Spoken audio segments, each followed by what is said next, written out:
Now, The Hunt Palmer Show. You are now listening to The Hunt Palmer Show on 104.5 ESPN Baton Rouge. Looking down the middle of the day. Live from the Mercedes-Benz of Baton Rouge studios. This is Hunt Palmer.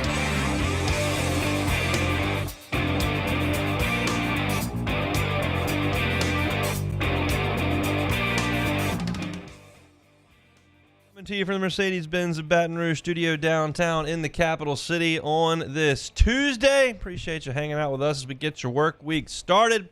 Check it back in Casey Gaines back there on the ones and twos. Our Tuesday staples, Glenn West, Go 24/7 senior writer with us in 30 minutes talking Tigers. Sharie Ishee at the bottom of hour number 2 talking Saints and Pels. Plenty to get to there. In 15 minutes, I'll kind of go a deeper dive on LSU basketball and their numbers right now. I do a lot of prepping for the opponent game in and game out, but I take this opportunity as they don't play until tomorrow to kind of look at a few trends with the LSU basketball team, specifically with Jalen Cook being in the lineup.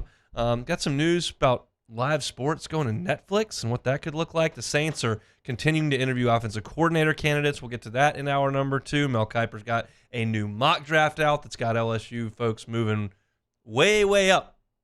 So we'll talk about all of it over the next 2 hours and appreciate you being with us. Those of you listen on radio, or you may be catching us maybe on YouTube over in the Bayou Ford chat. Always enjoy y'all's interaction.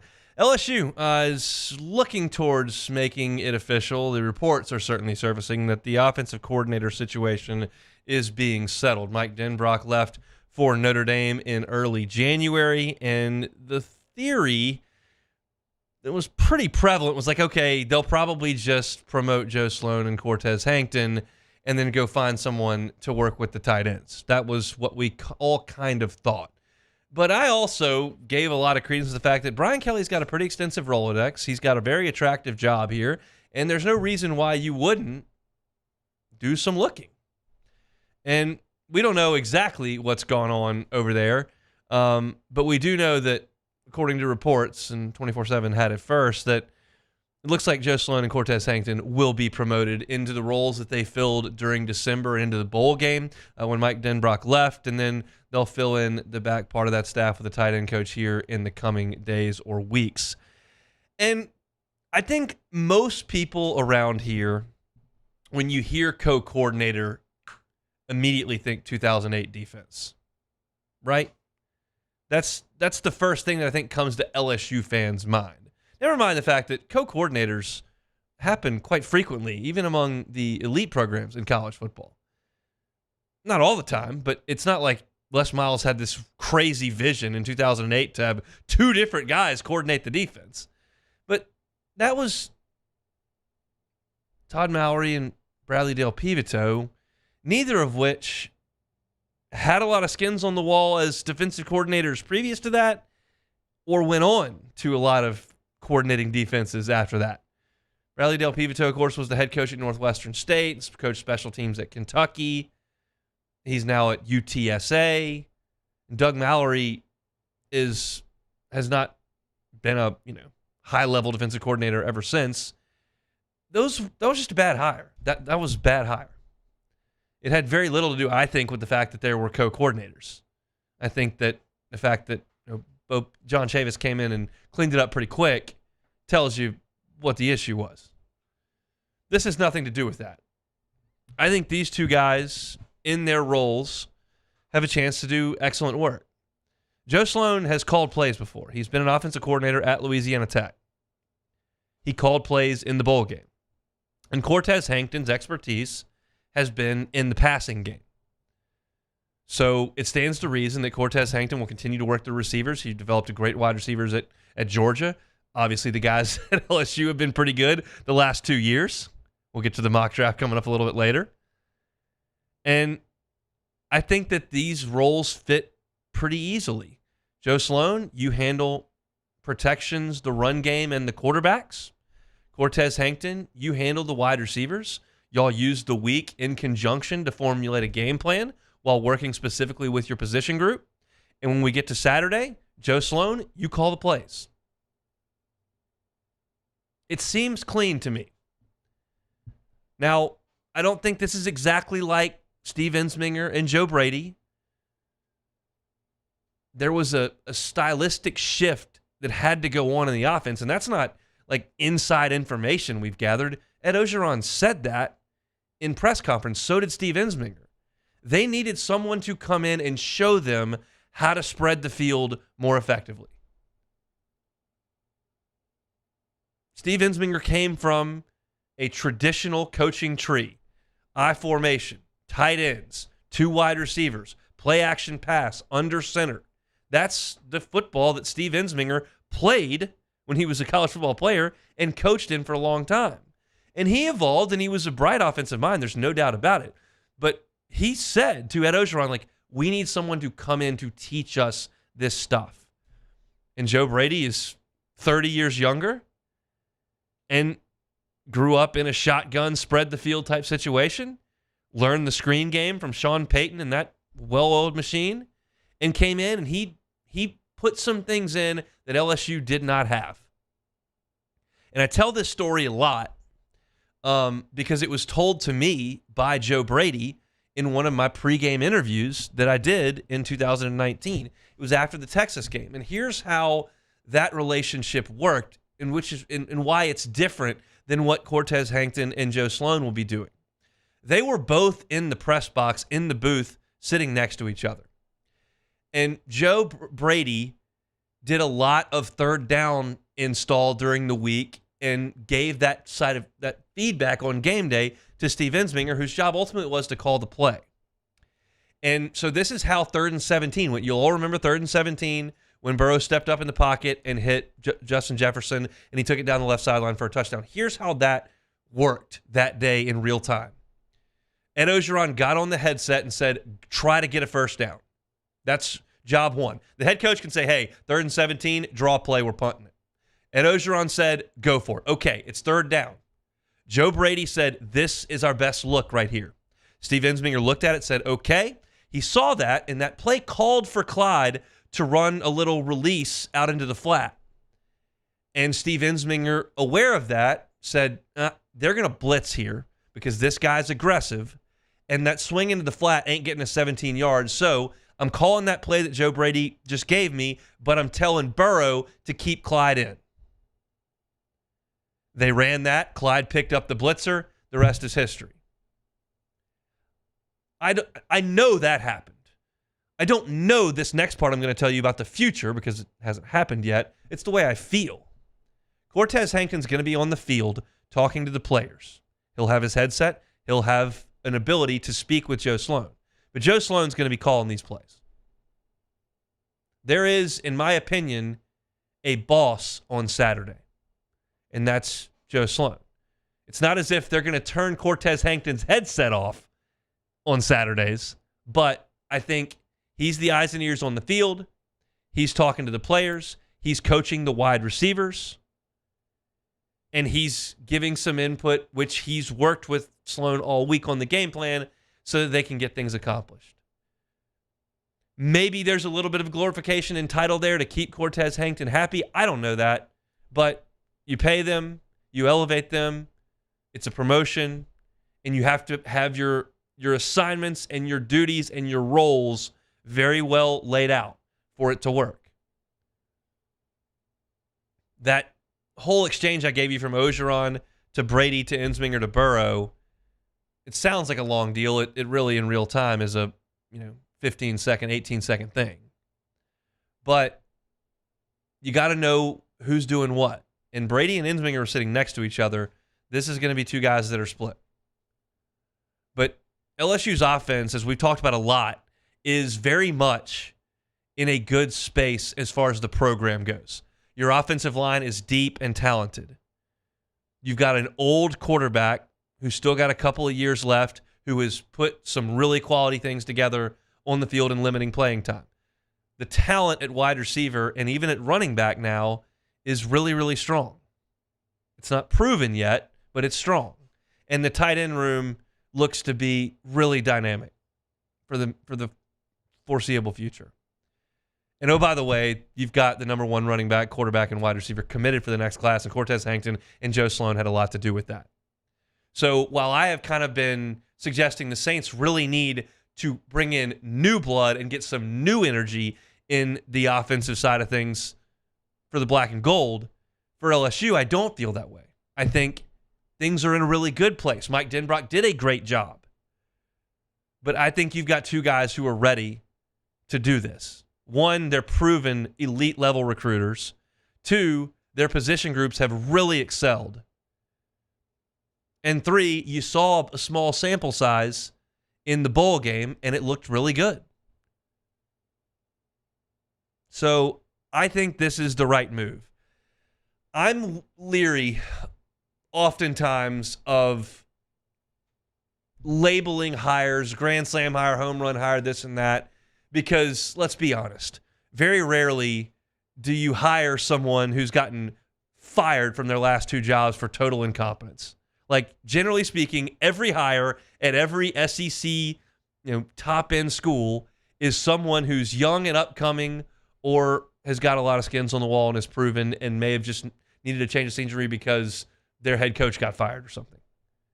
Like, you very rarely hire someone in a really adverse situation. So you listen to local radio in College Station or Auburn or Fayetteville or Tuscaloosa when a hire is made, and generally speaking, it's going to be, wow, great hire. Look at all the great things this guy's done. And so I think that can ring hollow a lot because it's just the nature of it. But this does make a lot of sense. It makes a lot of sense.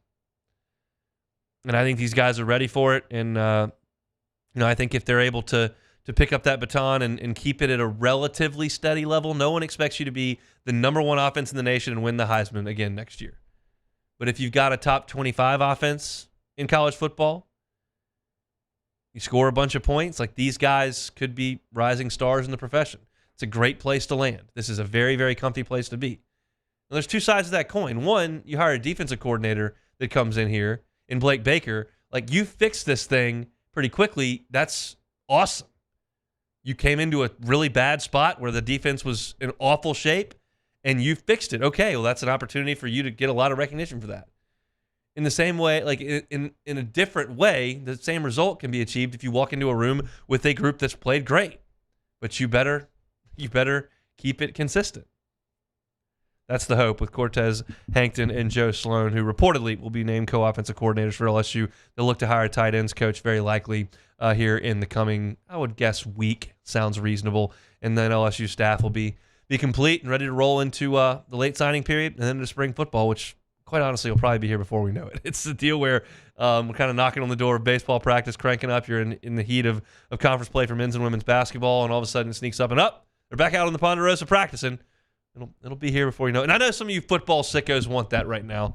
It'll be here quickly, but I think this hire makes a ton of sense. We'll talk to Glenn West about it coming up in 15 minutes. We'll shift gears over to LSU hoops. My thoughts on a perceived strength of this team, a perceived weakness of this team, and kind of where they can go from here on the hardwood.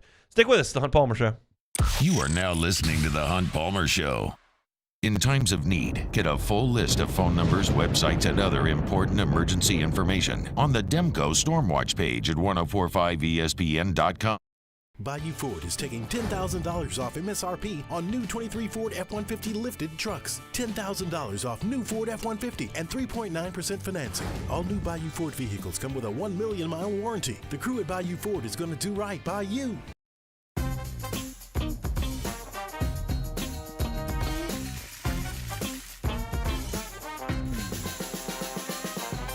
The best-kept secret in town is out. Discover Tallulah at the Renaissance Hotel on Bluebonnet.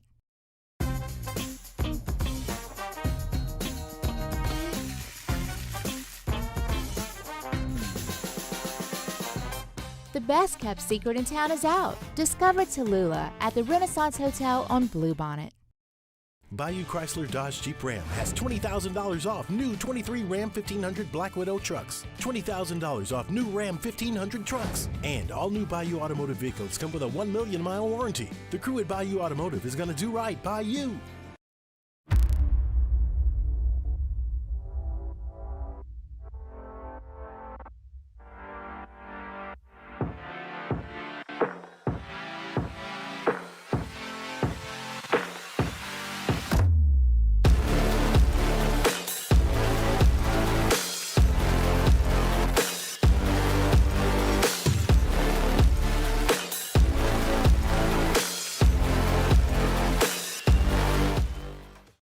Hey, it's Matt Moscona. For years, you've heard me tell you about Insurance Network of Louisiana, helping you find better coverage for less money. But it's not just for your home and auto. They also offer commercial property. So, retail stores, professional offices like doctors, dentists, attorneys, clothing boutiques. Insurance Network of Louisiana can find you better coverage for less money. They service the entire state of Louisiana, and they're local. So call today at 293-0450 or lainsurance.net. Happy New Year from your friends at Front to Back Boat Service. And what better way to kick off your new year than by taking your boat to the next level? Get the boat of your dreams, and that's where Front to Back comes into play. You want that spot lock trolling motor that's going to keep you right there on the water where you need to be. How about some forward-facing sonar that actually shows you the fish before you even cast? Custom stereo jobs, all of it. Sherman family's been doing it for 38 years. Go to fronttobacboatservice.com. Yo, Jake here from my friends over at Community Steel Company located in Gonzales, Louisiana. The local place you can turn to for all of your metal building needs. Notice I said local, not Houston, not Dallas, not Atlanta, but right here in Gonzales. Visit them at their brand new state-of-the-art website at communitysteelco.com or pick up the phone and give them a call today to answer all of your questions on your metal buildings, roofing and sheet metal, and any other steel needs you or your business need at 225-647-2020.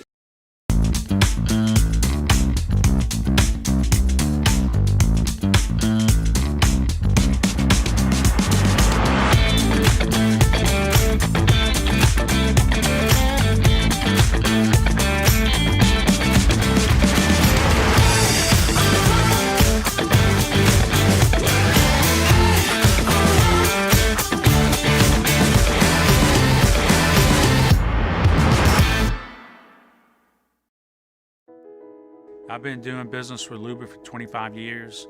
They're dependable, trustworthy. It's just the attention to detail with our clients. Our folks have years and years of experience. They're highly trained professionals, but many companies have that asset.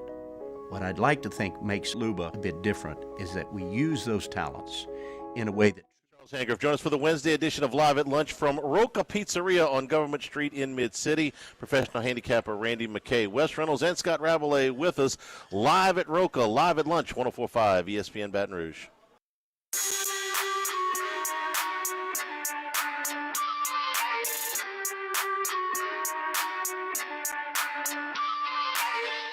You're listening to the Hunt Palmer Show on 104.5 ESPN Baton Rouge. I get some wrong and I get some right.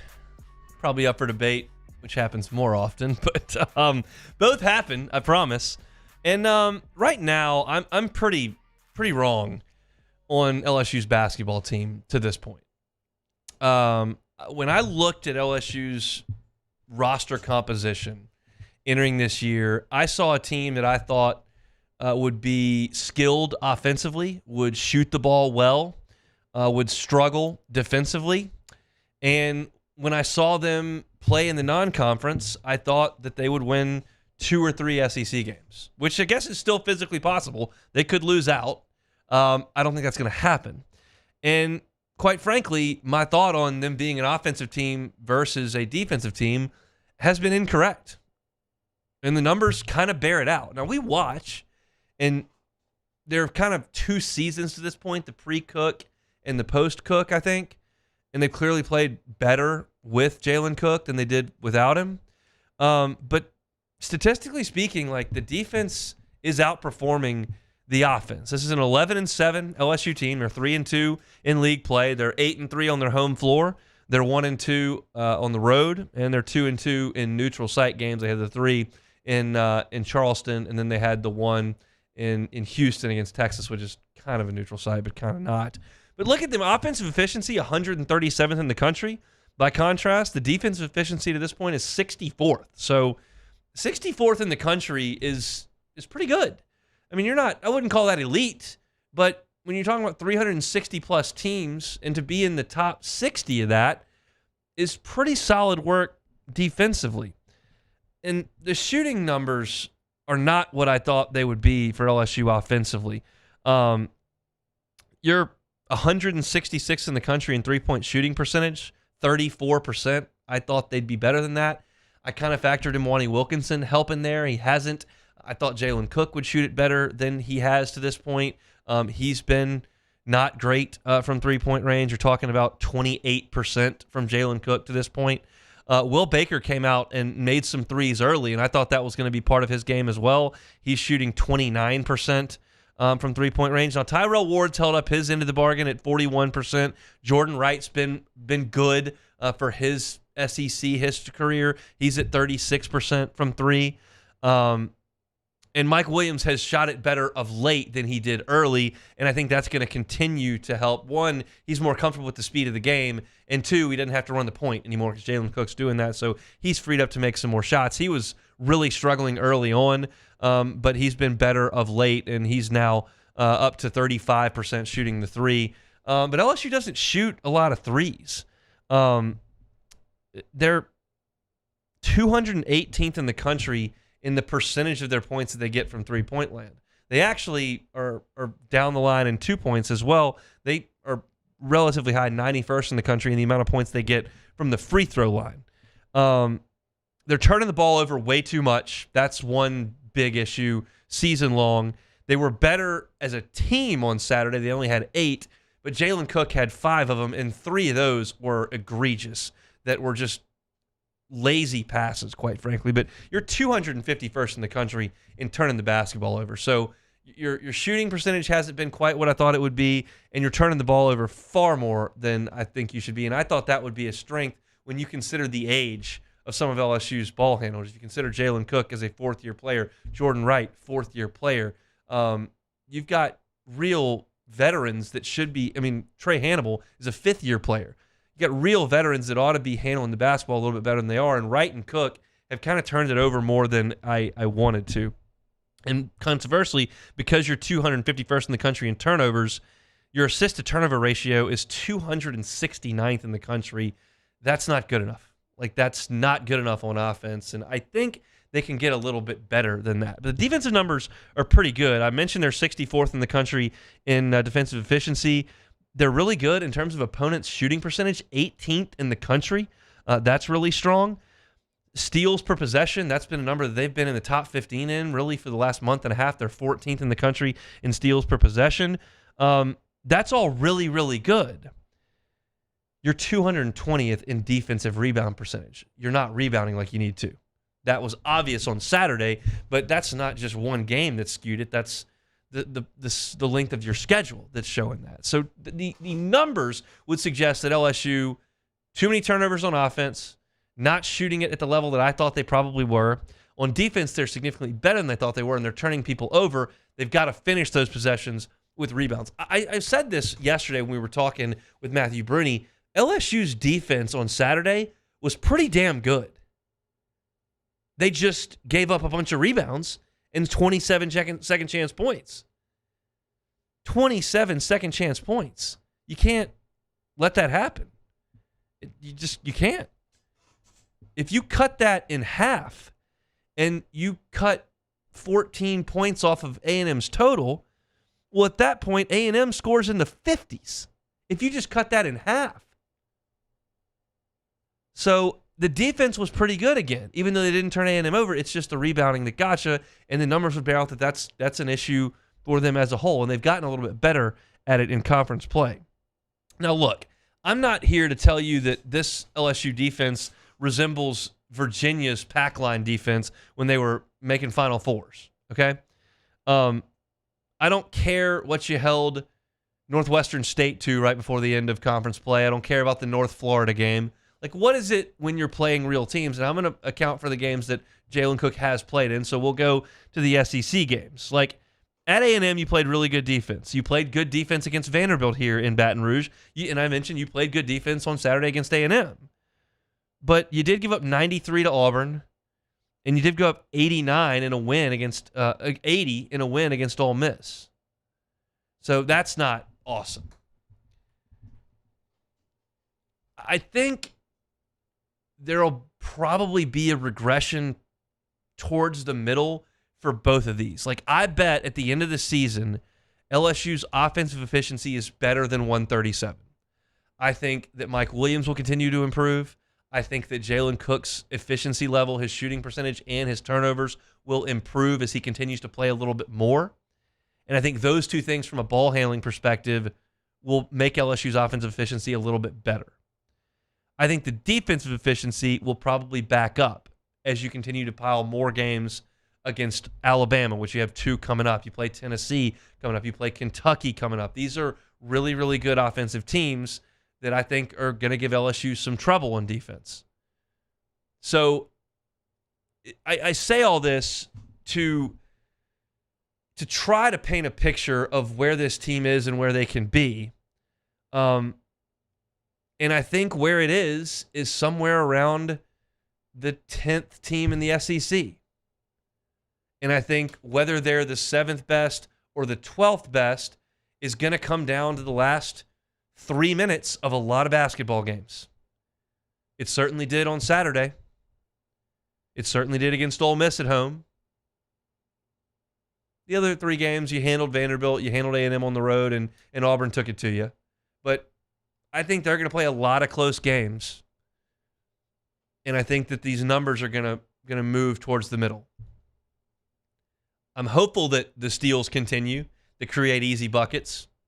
But I think that as you play better offensive teams, outputs like Auburn and Ole Miss had are going to happen some. You're going to give up sometimes in the 80s. I did not feel that way about LSU's defense last year under Will Wade. That Xavier Pinson, Brandon Murray team with Tari Eason, like they were top 5 in the country in defensive efficiency all year.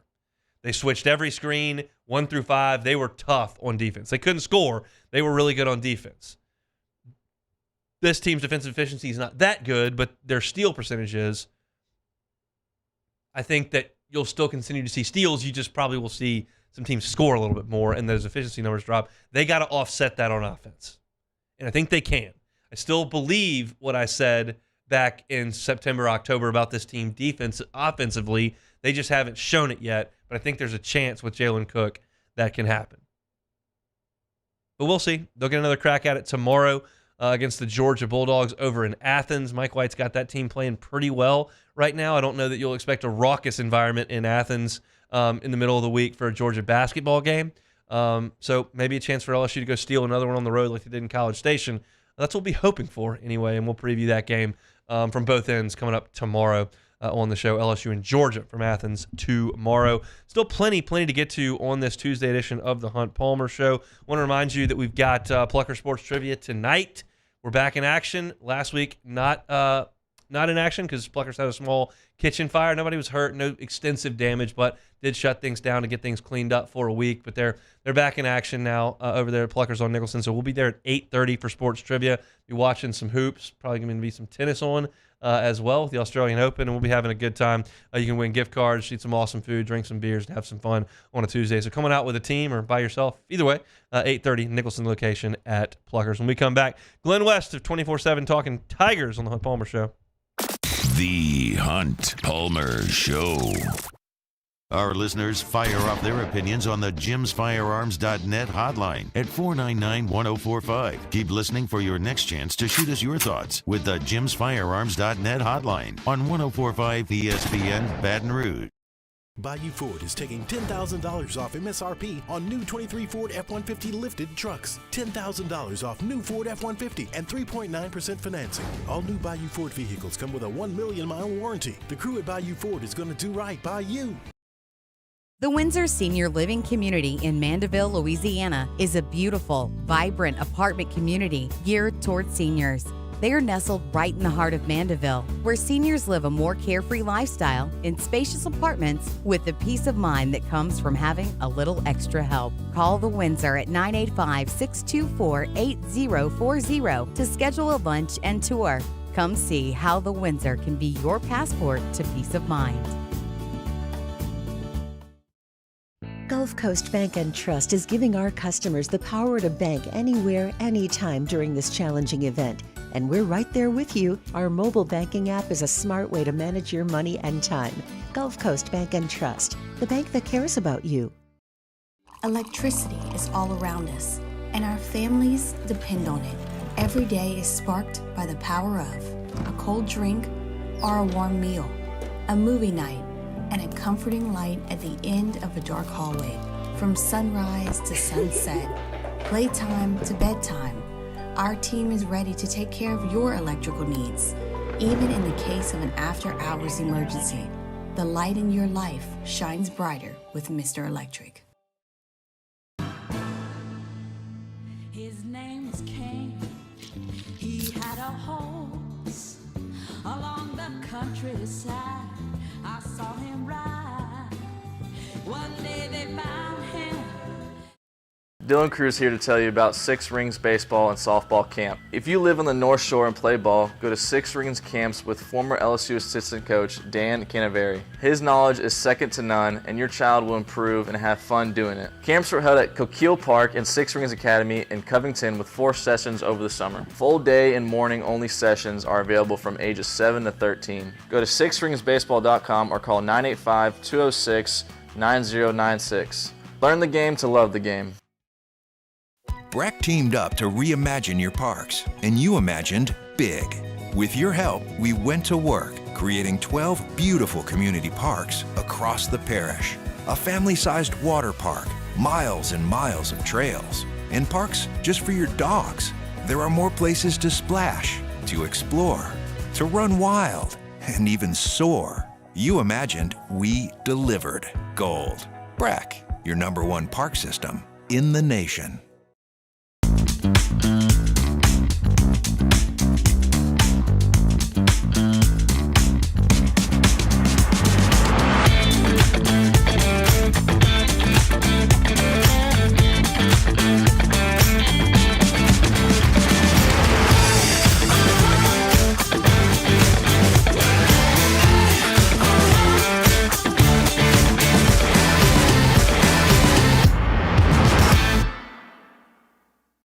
Hey, it's Matt Moscona. For years, you've heard me tell you about Insurance Network of Louisiana, helping you find better coverage for less money. But it's not just for your home and auto. They also offer commercial property. So, retail stores, professional offices like doctors, dentists, attorneys, clothing boutiques. Insurance Network of Louisiana can find you better coverage for less money. They service the entire state of Louisiana, and they're local. So call today at 293-0450 or lainsurance.net.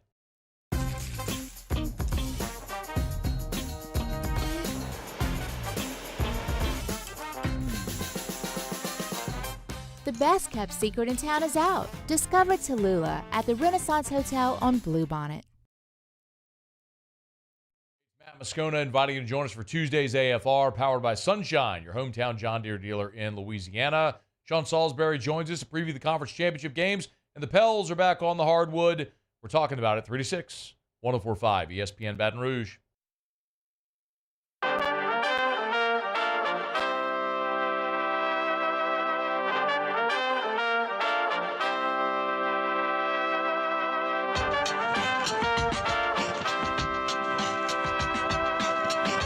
This is the Hunt Palmer Show on 104.5 ESPN Baton Rouge. Moving right along here, Tuesday edition of the Hunt Palmer Show. We head out to the Jim's Firearms Hotline. So we find our guy Glenn West, senior writer at Go 24/7 for all your LSU team and recruiting coverage. Glenn, how are you, sir? I'm doing well, Hunt. How about yourself? Doing quite well.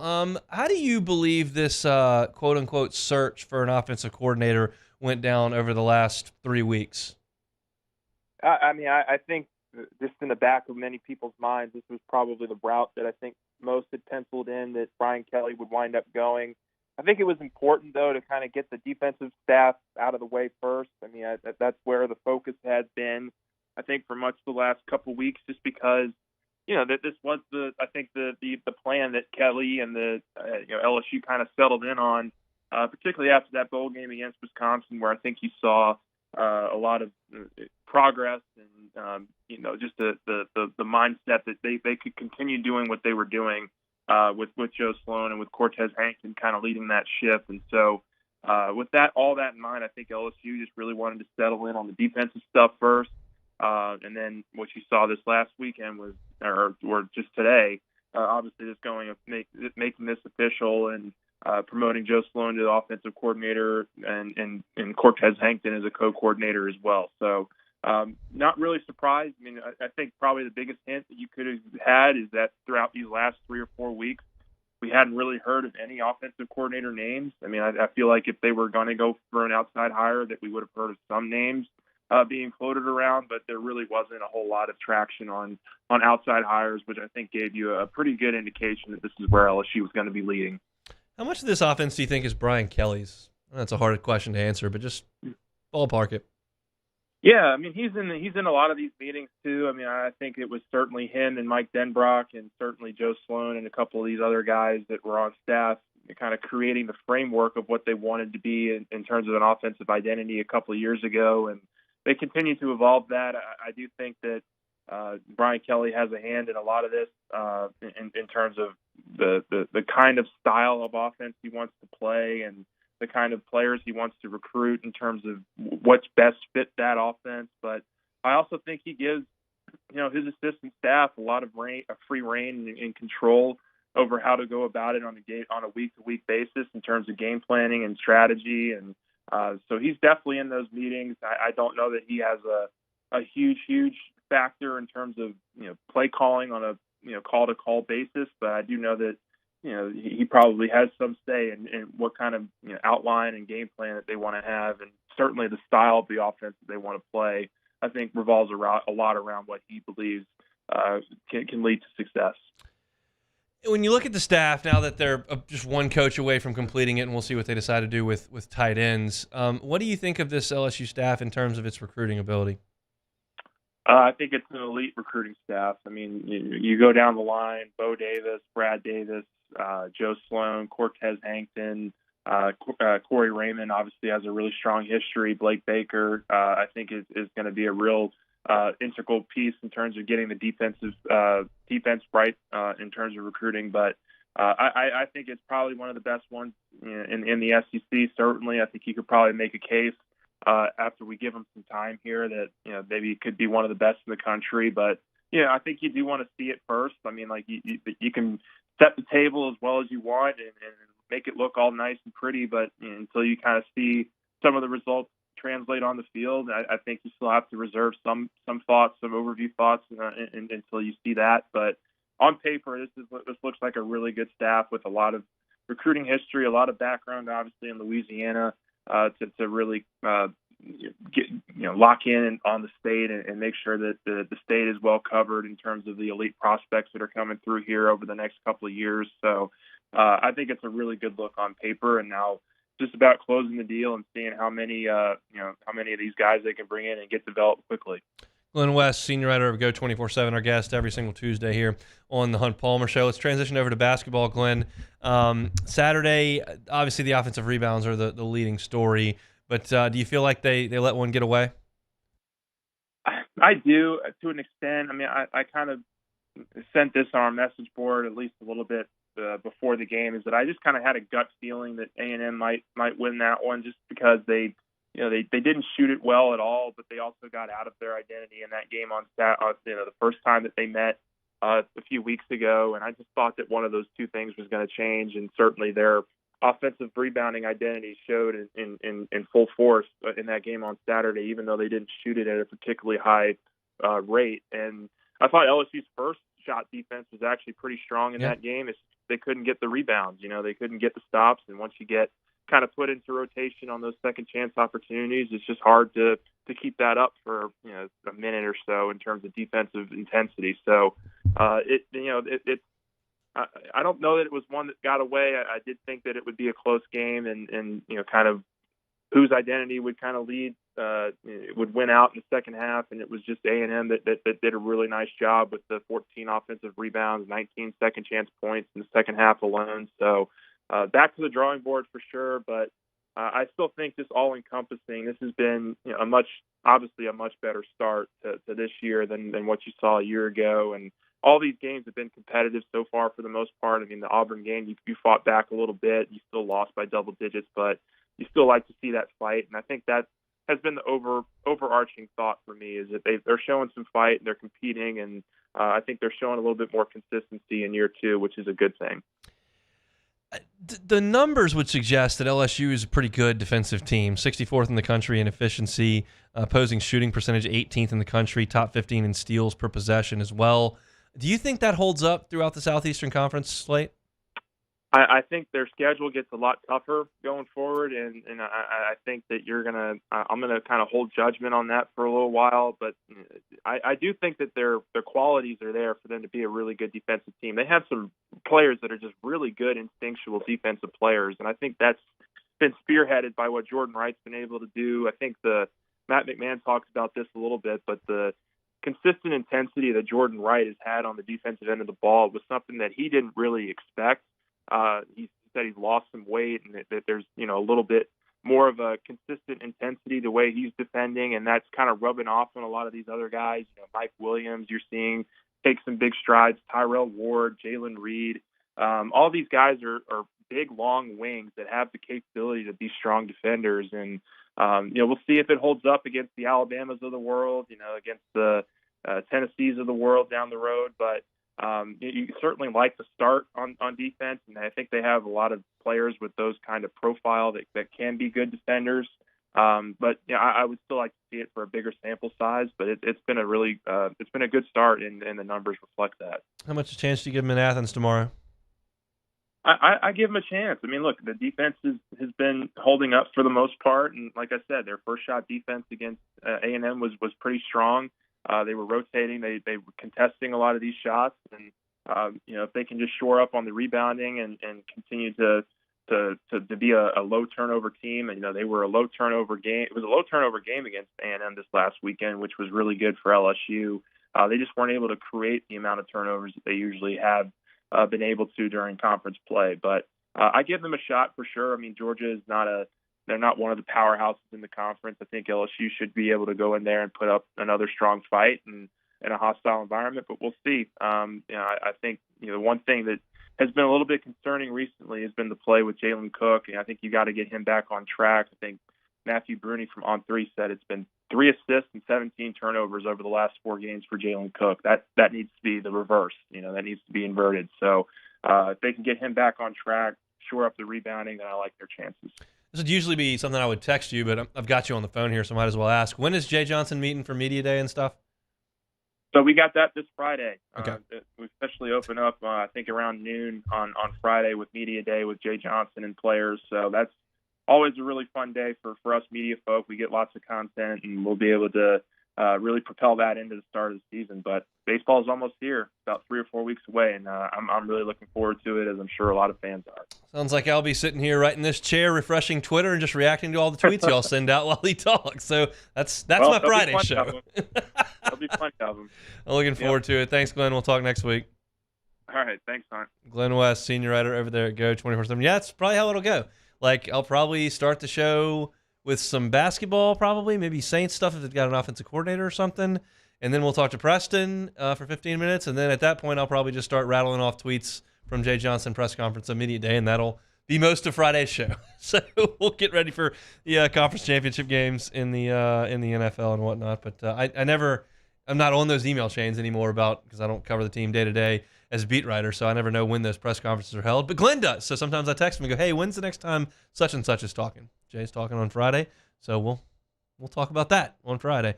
When we come back, I think some pretty big news coming from a sport, if you want to call it that I don't follow at all, but I still think it's very noteworthy. We'll talk about that next. You are now listening to The Hunt Palmer Show. In times of need, get a full list of phone numbers, websites, and other important emergency information on the Demco Stormwatch page at 1045ESPN.com. Hey, it's Matt Moscona. For years, you've heard me tell you about Insurance Network of Louisiana, helping you find better coverage for less money. But it's not just for your home and auto. They also offer commercial property. So, retail stores, professional offices like doctors, dentists, attorneys, clothing boutiques. Insurance Network of Louisiana can find you better coverage for less money. They service the entire state of Louisiana, and they're local. So call today at 293-0450 or lainsurance.net.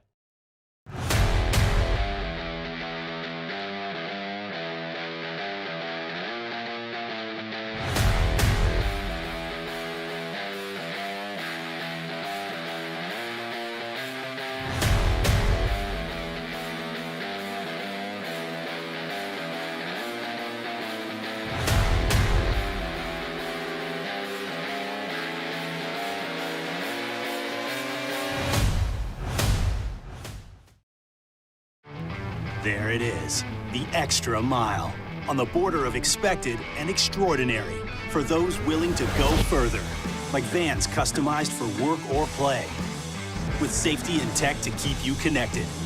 Supported by a 5-star sales, service, and finance team, and backed by the 1-star you know. So go the extra mile. It's never crowded, because so few have what it takes to go there. Mercedes-Benz Vans. Yo, Jake here from my friends over at Community Steel Company located in Gonzales, Louisiana. The local place you can turn to for all of your metal building needs. Notice I said local, not Houston, not Dallas, not Atlanta, but right here in Gonzales. Visit them at their brand new state-of-the-art website at communitysteelco.com or pick up the phone and give them a call today to answer all of your questions on your metal buildings, roofing and sheet metal, and any other steel needs you or your business need at 225-647-2020. Happy New Year from your friends at Front to Back Boat Service. And what better way to kick off your new year than by taking your boat to the next level? Get the boat of your dreams, and that's where Front to Back comes into play. You want that spot lock trolling motor that's going to keep you right there on the water where you need to be. How about some forward-facing sonar that actually shows you the fish before you even cast? Custom stereo jobs, all of it. Sherman family's been doing it for 38 years. Go to fronttobackboatservice.com.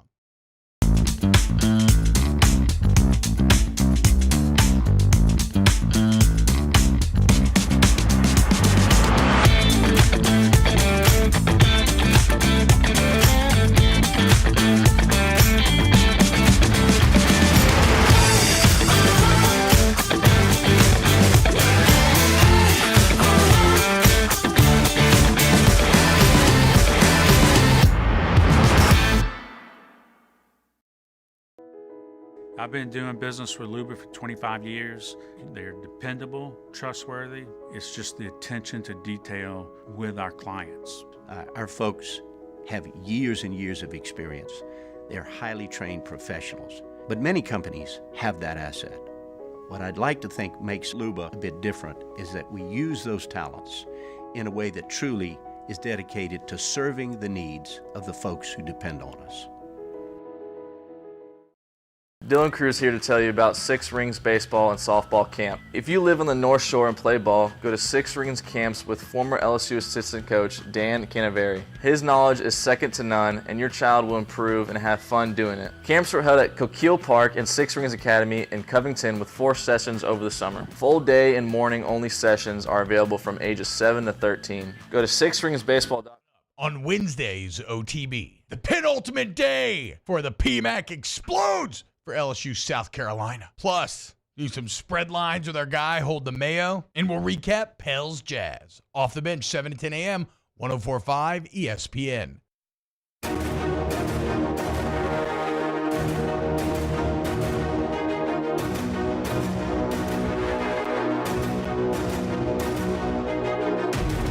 Failure happens to us all, but it's our champions evolve.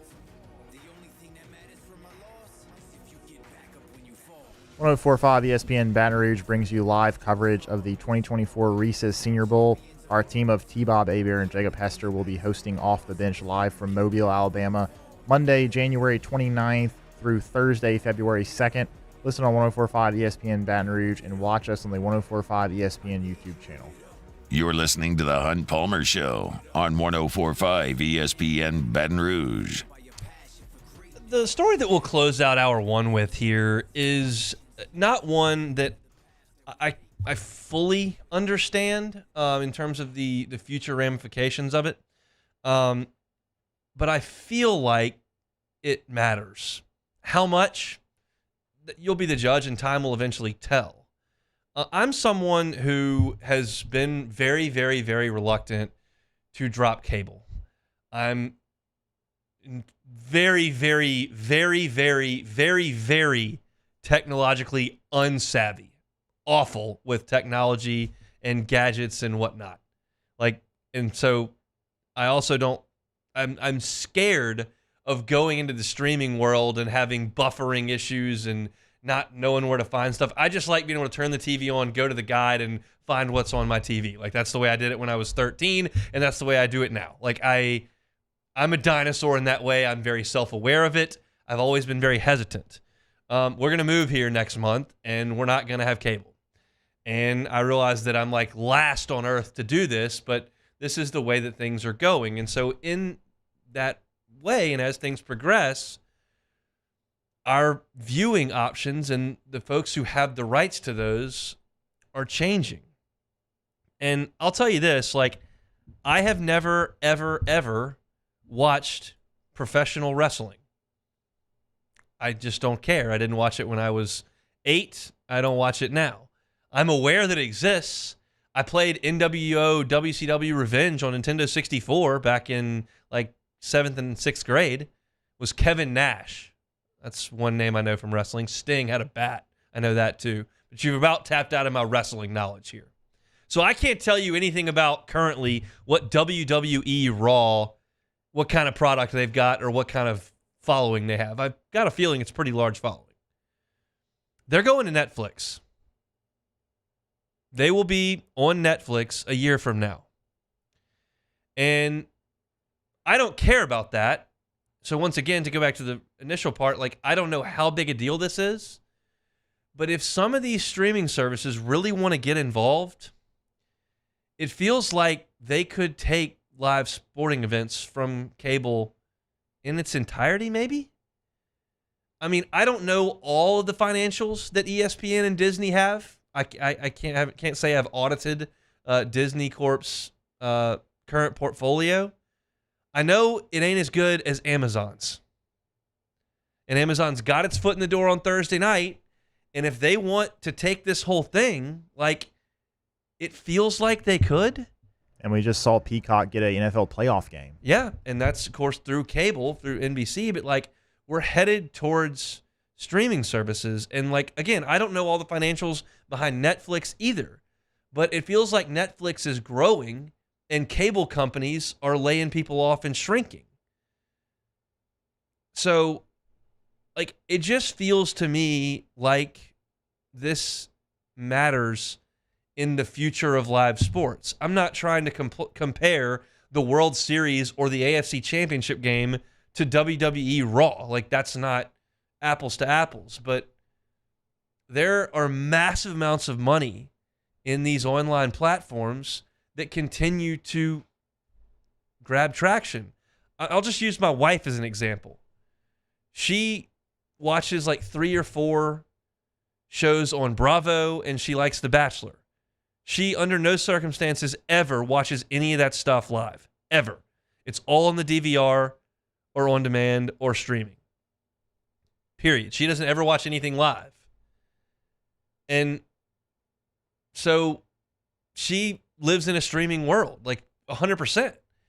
Really, the only thing anybody ever watches live are sports, right? Like, there just aren't a lot of people that, I mean, I guess some of those HBO shows had religious followings for their 8 p.m. Sunday slot, and you were not going to miss that in real time.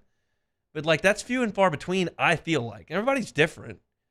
But it just, it feels like if these streaming platforms, and especially like Amazon, if they want to get really involved in this thing, it could shift quickly. And we know how big a deal television dollars are, like, in college athletics. Like, conferences are fighting over them, excuse me, for whoever has the most money to create the best facilities and win the arms race.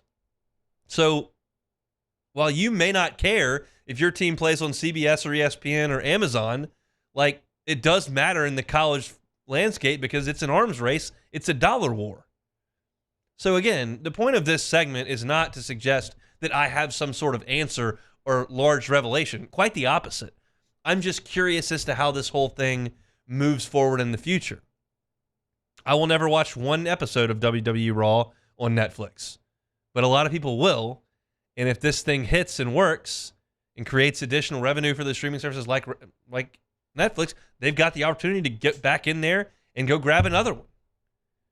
Go get the rights to 4 golf tournaments on the PGA Tour. And then get in on college basketball. Like, you know, you see where this goes. I don't care about WWE Raw, but it feels like something is coming here, and it's not unexpected. Streaming is going to rule the world, and I'll eventually fall in line with the rest of you here in about a month. But maybe matters for SEC football down the road. I don't know. Just thought I'd squeeze it in there in the back end of hour number 1. We'll pause for Sports Center. When we come back to start hour number 2, we're going to talk Saints offensive coordinator candidates. Some interviews have rolled out. Also got to get to a Mel Kiper mock draft that's got some LSU Tigers moving on up. That's it on the Hunt Palmer Show.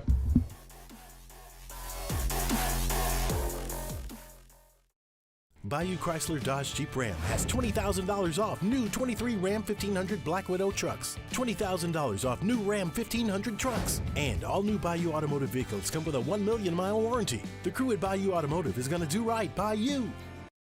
It was a humid day, barefoot children play, looking for that summer shade. Time just slips away.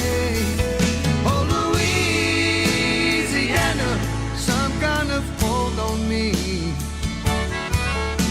Like cypress stumps, your roots are planted deep inside of me.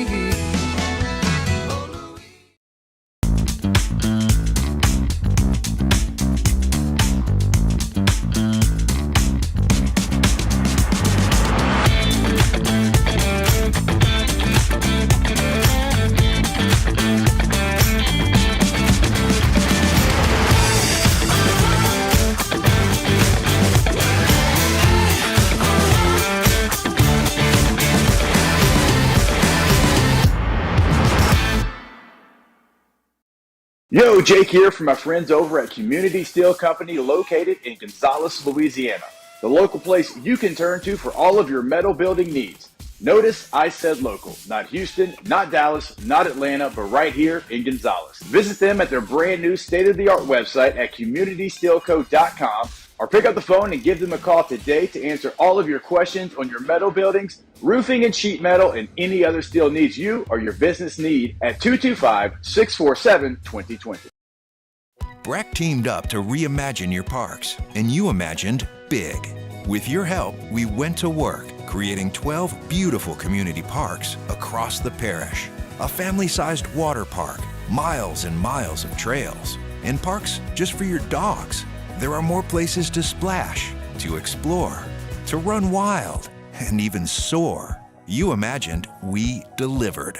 Gold. Breck, your #1 park system in the nation. Electricity is all around us, and our families depend on it. Every day is sparked by the power of a cold drink or a warm meal, a movie night, and a comforting light at the end of a dark hallway. From sunrise to sunset, playtime to bedtime, our team is ready to take care of your electrical needs. Even in the case of an after-hours emergency, the light in your life shines brighter with Mr. Electric. Hey, it's Matt Moscona. For years, you've heard me tell you about Insurance Network of Louisiana, helping you find better coverage for less money. But it's not just for your home and auto. They also offer commercial property. So, retail stores, professional offices like doctors, dentists, attorneys, clothing boutiques. Insurance Network of Louisiana can find you better coverage for less money. They service the entire state of Louisiana, and they're local. So call today at 293-0450 or lainsurance.net. Happy New Year from your friends at Front to Back Boat Service. And what better way to kick off your new year than by taking your boat to the next level? Get the boat of your dreams, and that's where Front to Back comes into play.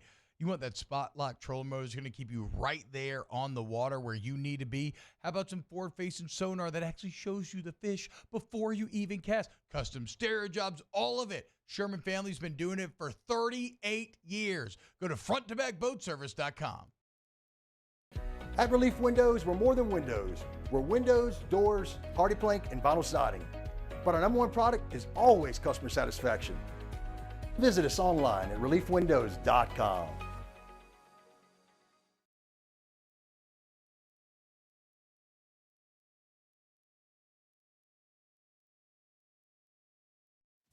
Is Sports Center. I'm Christine Lisi. Breaking NBA news from ESPN's Adrian Wojnarowski. The Bucks fired coach Adrian Griffin. They're 30-13, second in the East. In his first season in Milwaukee, Bucks planning to quickly pursue a small pool of accomplished and available head coaches. Doc Rivers near the top of that list. Woj also reports the Hornets trading Terry Rozier to the Heat for Kyle Lowry and a projected 2027 first-round pick. Miami gets a gifted scoring guard and more with Rozier.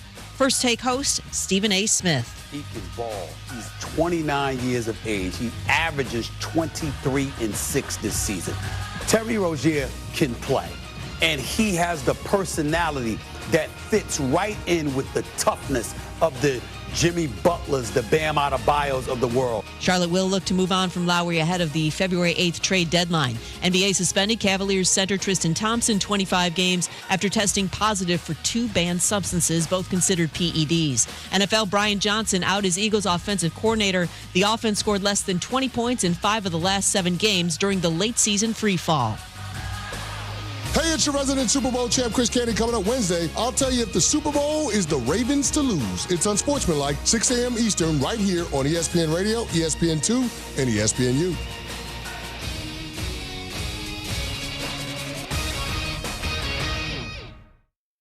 Ladies and gentlemen, may I direct your attention to something quite extraordinary?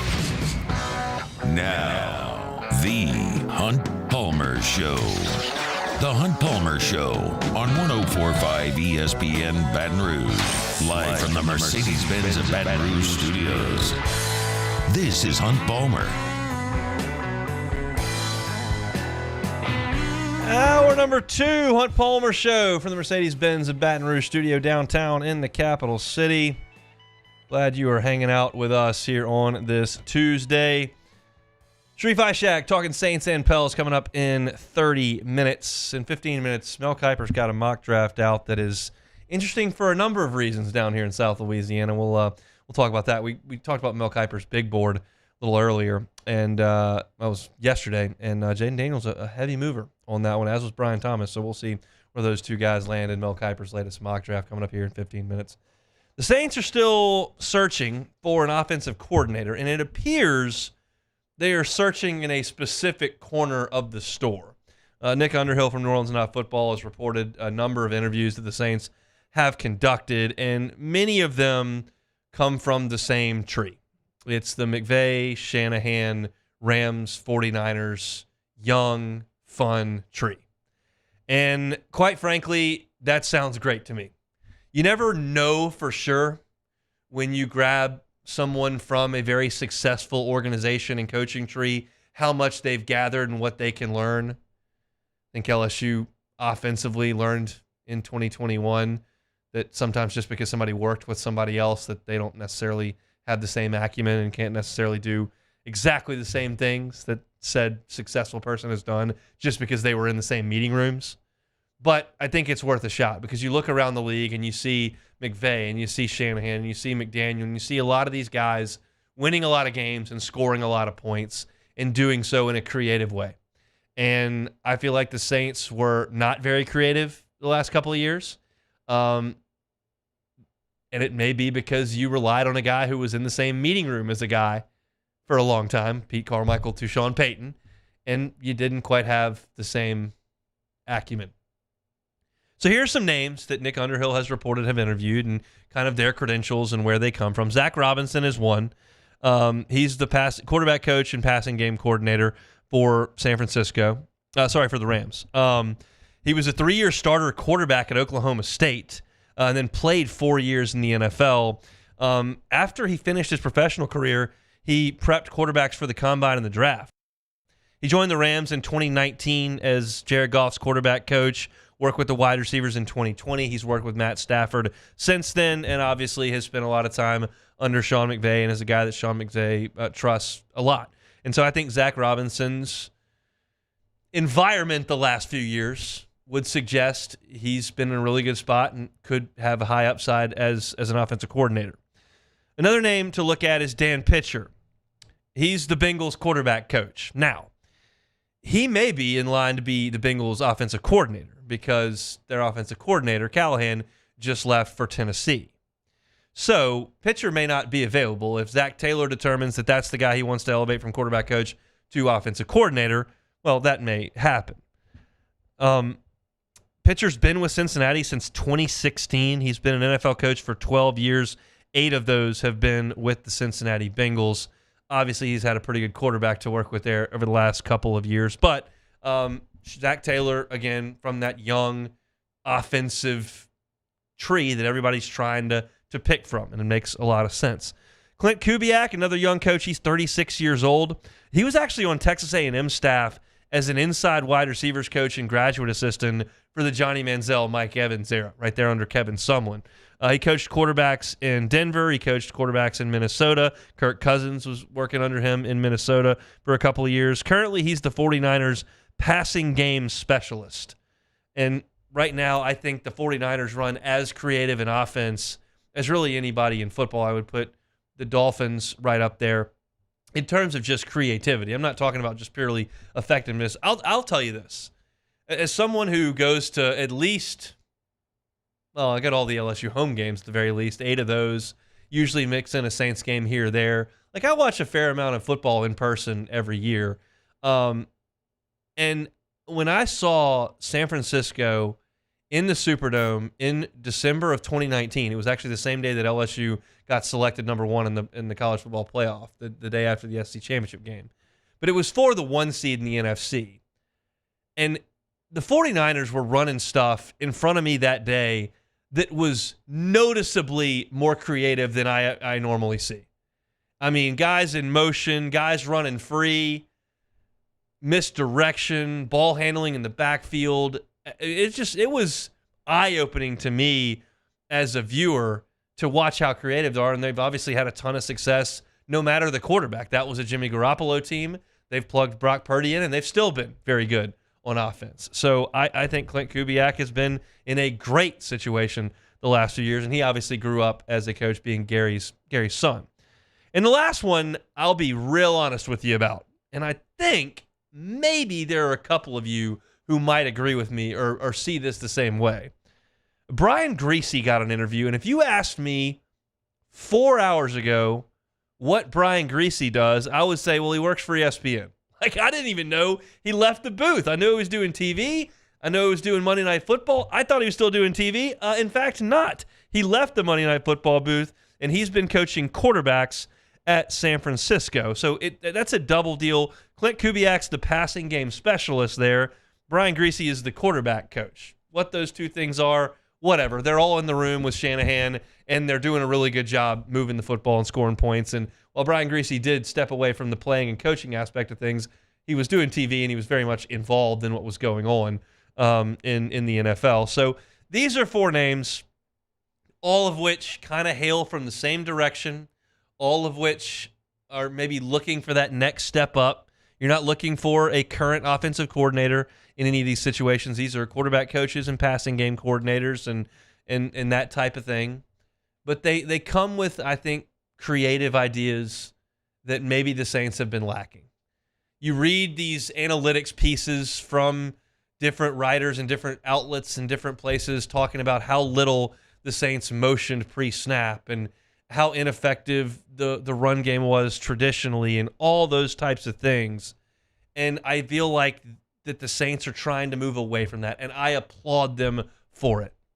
This has been an organization for the last 5 years that has decided, you know what, we're just going to promote from within. Dennis Allen was a promotion from within the first time defensive coordinator and a promotion from within from defensive coordinator to head coach.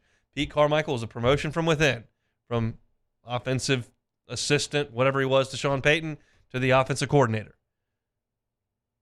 You're not bringing in new ideas and new information. You got stale. I'm all for continuity, but not just for continuity's sake. When you fall behind, continuity's got to go out the window. You got to disrupt. And these, I feel like, would be disruptors. There is no guarantee that Zach Robinson is Sean McVay. There's no guarantee that Dan Pitcher is not just a product of Joe Burrow, Jamar Chase, T. Higgins, and Joe Mixon and Samaje Perine. Like, maybe that's why they're good. Clint Kubiak and Brian Griese are working for Kyle Shanahan, who's thought of as one of the best coaches in the National Football League. So none of these hires are sure things if one of these guys is the guy. But I feel like they're fishing in the right pond. It's a copycat league for a reason. It would not be a copycat league if every time you tried to replicate something that another organization did, it failed. It's a copycat league because teams take these successes and go try to pick from them, and a lot of times success comes with it. Wasn't necessarily the case for those who were trying to grab Bill Belichick assistants over time. That ended you up with Mangini and Josh McDaniel, Matt Patricia. That didn't seem to work. This is working. It's working in LA. It's working in San Francisco. It's working in Miami. And I think it could work in New Orleans if you get the right guy.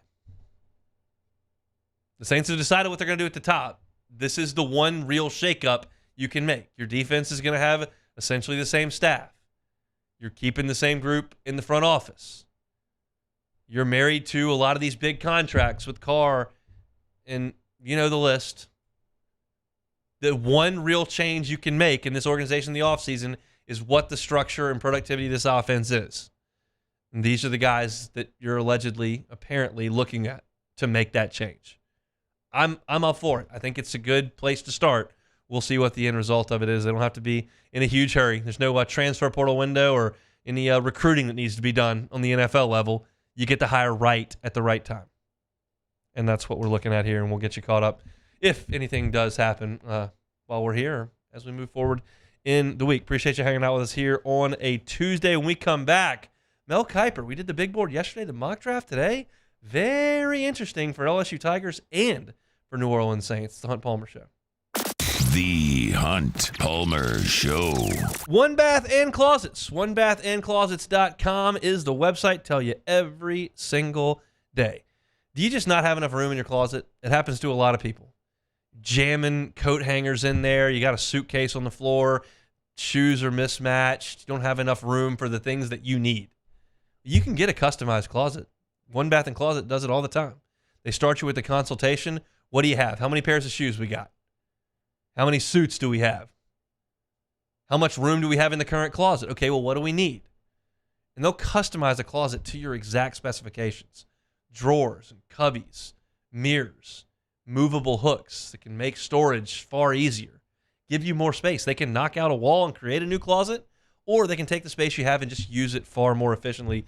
One, it's going to be customized to you, and two, it's going to look great. Look at the pictures on their website, OneBathAndClosets.com.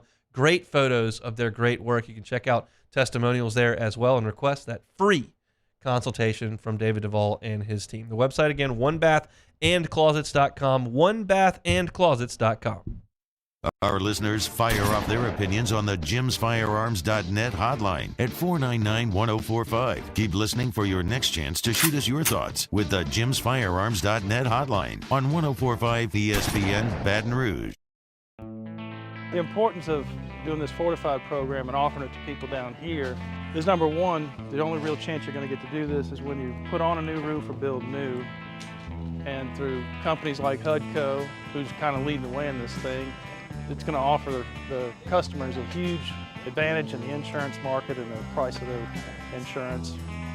You know, we're not looking to make a fortune off fortifying. We're trying to give you a better product than our competitor at the moment.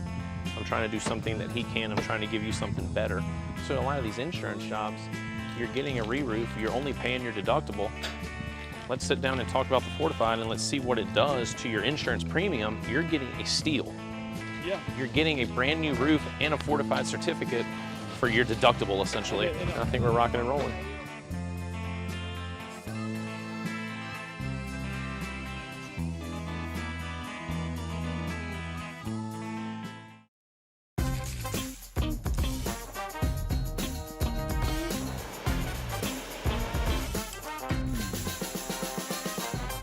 The best kept secret in town is out. Discover Tallulah at the Renaissance Hotel on Bluebonnet.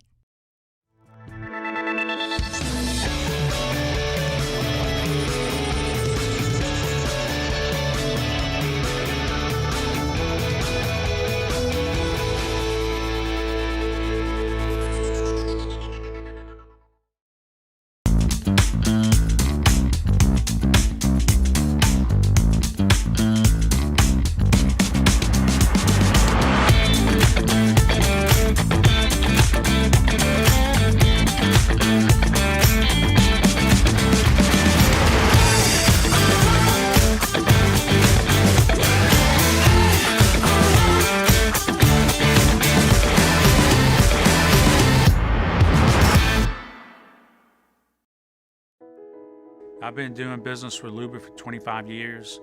They're dependable, trustworthy. It's just the attention to detail with our clients. Our folks have years and years of experience. They're highly trained professionals. But many companies have that asset. What I'd like to think makes Luba a bit different is that we use those talents in a way that truly is dedicated to serving the needs of the folks who depend on us. Dylan Cruz here to tell you about Six Rings Baseball and Softball Camp. If you live on the North Shore and play ball, go to Six Rings Camps with former LSU assistant coach Dan Canaveri. His knowledge is second to none, and your child will improve and have fun doing it. Camps were held at Coquille Park and Six Rings Academy in Covington with 4 sessions over the summer. Full day and morning only sessions are available from ages 7 to 13. Go to sixringsbaseball.com or call Handgriff. Join us for the Wednesday edition of Live at Lunch from Roca Pizzeria on Government Street in Mid-City. Professional handicapper Randy McKay, Wes Reynolds, and Scott Rabelais with us live at Roca, Live at Lunch, 104.5 ESPN Baton Rouge.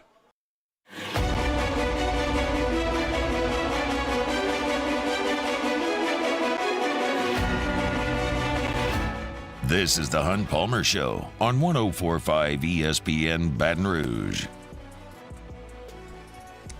Yesterday we talked about Mel Kiper's big board and the moves that LSU players made. Jaden Daniels up to number 3 on that big board. Saw Malik Neighbors into the top 7. And Brian Thomas in at number 11 on that big board for Mel Kiper, just showing the upward mobility of the stars from this LSU offense that we saw all fall long. And today he put out the mock draft. Big board just ranks the players, mock draft, where they would be selected now that we have a lot of information as to who's picking where in the first round of the draft. It's not done, but the first half of the first round is certainly done. And as you would expect, Mel Kiper has got the Bears taking Caleb Williams. He mentions that last year they had the top pick in the draft and decided not to take the best quarterback available. They took the trade from Carolina and moved back and bet on Justin Fields again. He doesn't think they're going to do that once again. He thinks they'll take the number 1 quarterback on the board, which in his eyes is Caleb Williams. So he's got Caleb Williams going first to Chicago. However, he does not have number 2 on his big board going with the second pick. Drake May, number 2 on the big board with the second pick in the mock draft to the Washington Commanders, Jaden Daniels, quarterback LSU. And Kiper explains a lot of things that I was talking about yesterday, but said, look, he's the reigning Heisman Trophy winner, improved so much, 40 touchdowns, 4 picks, going against a tough schedule. Mel Kiper really likes what he sees on tape from Jaden Daniels. And those of us that saw it every single Saturday are going, obviously. But it takes some time. You got to evaluate a lot of players. We were watching it very intently every single week. They're now diving into the tape and seeing everything that there is to see. And Daniels didn't really put anything on the tape this year that I thought would hurt him at all. There was no situation where he came up small. And you saw Michael Penix have a couple really bumpy games. Drake May's finish was a little bit clunky, and Mel Kiper talks about that in this mock draft. Daniels was great really from start to finish. And so I think there's a real chance that he could go with the second pick in the draft. Kiper does have Drake May going 3rd to New England in this mock. But next, our eyes go to, okay, well, where does he say Malik Neighbors could end up? 6th to the New York Giants is what Mel Kiper kind of thinks in this mock draft. He says, still, I keep coming back to getting Daniel Jones more help. He's never played with a true number 1 wide receiver. Neighbors could be that. He's coming off of an 89-catch, 1,500-yard season, catching passes from Jaden Daniels. And he's got a rare combination of speed and route running ability. Led the FBS in catches of 17 catches of 30-plus yards. The Giants had only 15 of those all last season, and 5 of them came from Jalen Hyatt, who they took in the 3rd round. So I think that is awesome for Malik to be a potential top 6 pick in the draft. He's got, as most do, Marvin Harrison going in front of him, but he does have Neighbors going in front of Rome Odunze, who he's got going a little bit later to the Bears at number 9. But that's picking those wide receivers off pretty quickly. And this is probably the most interesting development in the mock draft to you, my listener, whether you've got a little more black and gold or a little more purple and gold running through those veins. It all comes together here because he's got Brian Thomas Jr., the 14th selection to the New Orleans Saints here. And I talked about this yesterday. I don't love the idea of the Saints going wide receiver here. I love the idea of Brian Thomas being the 14th pick in the draft, and I'm the guy who didn't want the Bengals to take Jamar Chase. So I'm an idiot for that. Although Penei Sewell has turned out to be an excellent player for Detroit, I wanted the guy in front of Burrow, not the guy catching passes from Burrow. It seemed to work out pretty well with the guy catching passes from him. But I think the Saints have some significant needs that greatly trump a number 2 wide receiver, which I think is what Brian Thomas is, right behind Chris Olave, and maybe right in front of Raheed Shaheed. Maybe not. Maybe Shaheed's the number 2. At this point, you're drafting a number 3 wide receiver, 14th. That, to me, is not a need. That's a want. You need offensive linemen. You need pass rushers. You need run stoppers. And so I don't like the Saints going wide receiver here for that reason. But it'd be cool for Brian Thomas, kid from South Louisiana, to be selected by the Saints. I look at Chris Olave and I look at Rashid Shaheed and I look at, honestly, A.T. Perry and the way that he played in the last month of the season, and I go, is it the best wide receiver core in the league? It's not. Is it perfectly functional enough to run with that and try to plug some other needs in his draft? Yeah, I would suggest that too. So incredible for this group of LSU Tigers, and very cool for a storyline from a New Orleans, a South Louisiana native to be the Saints pick. I don't really get it, but I do love the fact that Mel Kiper's got Brian Thomas all the way up there at number 14. He's got Keon Coleman at 15. And I thought another interesting piece to this, as we just kind of look at the mock draft that Kiper put together, he's got J.J. McCarthy at number 16 to Seattle. And I'm not going to fully blame J.J. McCarthy for playing on an awesome team that could hand the ball off on every play of the second half against Penn State. Like, that's not J.J. McCarthy's fault. But it still is. Like, it's true. Michigan did not throw the ball a lot this year. He wasn't asked to do a ton this year. They beat the brakes off almost everybody, and it was behind a physical running game and a safe passing game. That's a big jump to go to the NFL after that was your college career. Now, for those interested in these types of things, the Bengals are mocked here at 18, taking J.C. Latham, the offensive tackle for Alabama. You're going to see over the next 3 months a ton of mock drafts that have J.C. Latham going to the Saints, and I think that makes a ton of sense. But if he wants to sit there and block for Joe Burrow, I'm not going to complain about it. I think that would be just fine. Jared Verse, defensive end from Florida State, going 19 to the Rams. And the more I look at these mock drafts, the more I see Jared Verse very much being available to the Saints at number 14. Like, I don't ever see him being mocked in front of the Saints. I only see him mocked to the Saints or behind them, and that would make a lot of sense too, because I think he's got a chance to be a really good pass rusher in the NFL, and the Saints need that in the worst way. So very cool, and we're going to see a ton of these over the next 3 months. The NFL clock never stops. We'll get conference championships, then a bye week, then a Super Bowl, then we'll get into combine stuff, and we'll get into mock drafts, and it'll be draft time before you know it. But for the purposes of Mel Kiper's first one here, you've got Jaden Daniels at number 2 to Washington. You've got Malik Neighbors at number 6 to New York, the Giants. And you've got Brian Thomas at number 14 to your New Orleans Saints, which I don't really like. So we'll talk about it more as time moves forward. Don't want you to forget, Tuesday night means sports trivia over at Pluckers. Nicholson location. We'll be there 8:30. Bring a team. Come by yourself. It's always a lot of fun. You can win gift cards, drink some cold beers, eat some awesome wings, have a great time. Always enjoy our Tuesdays out there at Pluckers. We weren't able to be there last Tuesday because they had a little kitchen fire that was part of the weather issues and whatnot. Got it all cleaned up, and they are open for business today. They were open yesterday, and we'll be there today at 8:30 Nicholson location for a little bit of sports trivia. When we come back, I'll get Sharie Ishek's thoughts on all this, plus a little thoughts on the Pels. It's the Hunt Palmer Show. You are now listening to the Hunt Palmer Show. Boudreaux's Electric. Speaking of ice storms, if your power went out last week, mine did. I know some people at works here did. Got to prevent that stuff. You can do it with Boudreaux's Electric. Neil and Melissa Boudreaux have been operating Boudreaux's Electric for 40 years. And for just $5.20 a day, you can have the peace of mind to know that your power is not going to go out, whether it's just in the middle of the night during an ice storm or a summer storm, or whether it's for a 4-day-long hurricane outage.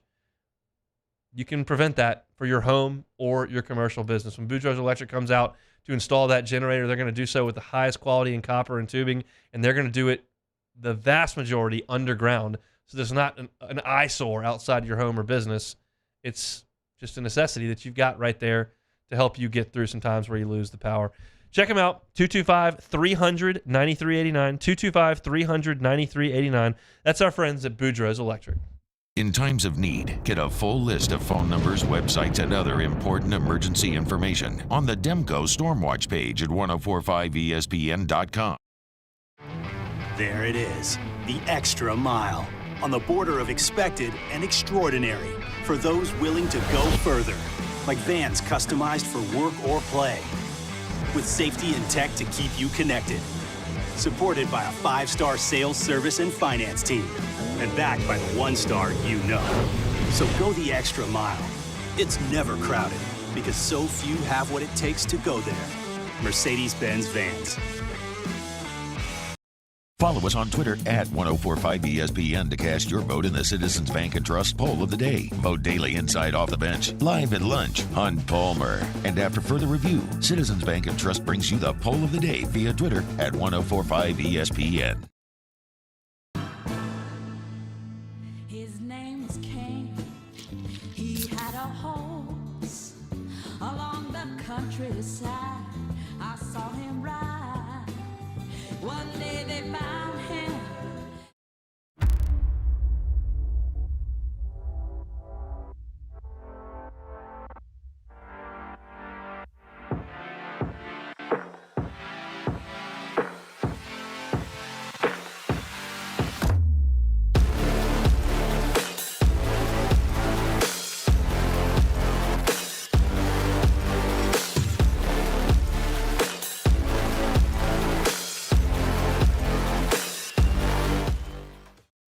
Electricity is all around us, and our families depend on it. Every day is sparked by the power of a cold drink or a warm meal, a movie night, and a comforting light at the end of a dark hallway. From sunrise to sunset, playtime to bedtime, our team is ready to take care of your electrical needs. Even in the case of an after-hours emergency, the light in your life shines brighter with Mr. Electric. Hey, it's Matt Moscona. For years, you've heard me tell you about Insurance Network of Louisiana, helping you find better coverage for less money. But it's not just for your home and auto. They also offer commercial property. So, retail stores, professional offices like doctors, dentists, attorneys, clothing boutiques. Insurance Network of Louisiana can find you better coverage for less money. They service the entire state of Louisiana, and they're local. So call today at 293-0450 or lainsurance.net. Happy New Year from your friends at Front to Back Boat Service. And what better way to kick off your new year than by taking your boat to the next level? Get the boat of your dreams, and that's where Front to Back comes into play.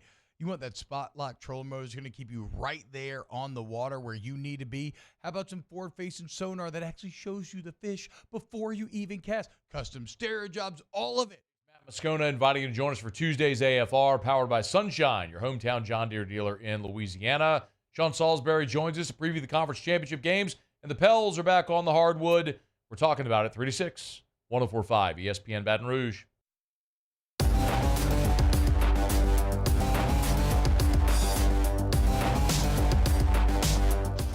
You're listening to the Hunt Palmer Show on 1045 ESPN Baton Rouge.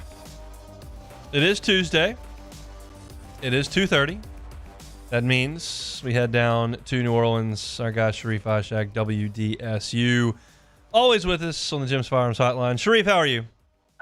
I'm good. I'm feeling like Bill Walsh, Tom Landry, Bill Belichick, Chuck Noll. Have we not talked since then? I don't remember when that was. No, that was Wednesday. We talked on Tuesday. Well, then tell me what you thought about that, because I did not think it was super awesome. I did not either. Not many people thought it was great. The smacking of the gum. What is the deal with that? I kind of found he said that he had a coughing issue and it felt like gum is helping him, and I just felt like it was a slap in the face to the media. But it is what it is, because the people have been very critical of his team and the decisions that have been made all season. So, and then for him to make that comparison without like even using him with the Oakland Raiders in his time was almost, I kind of like checked out. But it is what it is.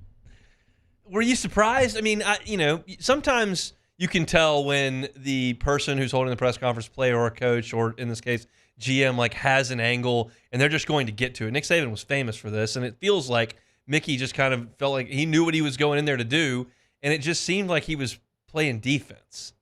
It was. I mean, it was 57 minutes. I mean, he answered every single question. Might be the longest, most in-depth Mickey Loomis in the season press conference, but like to break out a card with everyone's stats on it from those stats, I thought it was a little bit much. I think he was just waiting for someone to ask about Dennis. And I understand he has to defend his guy, defend your investment, and say it's not always what you think it is. And, I mean, he did take a lot of accountability. I give him that, saying he has to be better at some of the decisions he makes as well. I just got lost whenever I heard those coaches' names. It was almost like, is this serious? It's like, why? Like, if you're not going to say that his time with the Oakland Raiders doesn't count, then why do those guys, like, do their first 3 years count if they struggled? I mean, those guys won Super Bowls. They're Hall of Fame coaches. I don't get it, but it is what it is. It was a little tone deaf. There's no question about it. The offensive coordinator search continues. Your thoughts on where they're headed there? I actually will give them credit. I mean, give Mickey and Dennis a lot of credit for they're trying to go outside the building the right way and trying to get guys that aren't really necessary to have anything to do with Dennis or Mickey. Like Gerard Johnson. I mean, that'd be a nice little, step up in the right direction. Or anybody from the Shanahan list. The Shanahan tree is pretty solid, whether it's Brian Griese or even Kubiak, who's on the 49ers staff. And you got a lot of talent out there. Dan Pitcher, the Bengals. Anything to help this offense evolve and be a little bit more creative will do wonders. Now, I'm not saying it's gonna get them to the 11-12 win mark, but I'm just saying it'll do a little bit of wonders and probably provide some consistency for 17 games. Look, coaches are accustomed to moving year over year. It's part of their profession. So it's not the end of the world if you go somewhere and then you have to go somewhere else the next year. Do you think that Dennis Allen's current situation, I think it's evident to everyone that he needs to win next year, and if he doesn't, there may be a change. Does that hurt his ability to hire? No, because if that offensive coordinator comes in here and has one good season with the weapons that you have here, you would think that you can have one good season, you can get another job. I mean, you're hiring someone who's not an offensive coordinator. You're hiring someone who is a passing game coordinator or a quarterback's coach to come become your offensive coordinator. It's one of 32 jobs. And you got some good weapons. You take the job, and even if it's 1 year, everyone gets fired. If you have a good year offensively, then you move on, and somebody will see that you had a good year, and then you can get another job. I mean, look, Joe Brady got another job. No one thought he would get another job. He did a good job with the Buffalo Bills.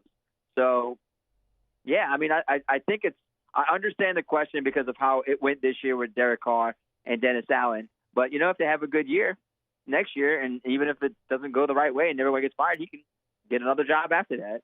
Yeah, same thing just happened with Ryan Nielsen. He went to Atlanta. They fired Arthur Smith, and the Jaguars picked him up pretty quickly after that. So that's the nature of the beast, and I agree with you, but I just wanted your thoughts on it. I do think that, like, from a local angle, Ed Ogeron struggled, I think, to hire a coordinator at the end there because everyone kind of saw the writing on the wall. But in the NFL, you get that kind of opportunity. I think people will jump at it and take it. I'm with you there. So, look, does Tampa's how close they were to getting to a conference championship game mean anything to New Orleans? I think that, like, Mickey, like, in that press conference, you could tell that kind of aggravated them that they made it that far and it could have been them. So they know that window is still somewhat open. This division is going to be bad again.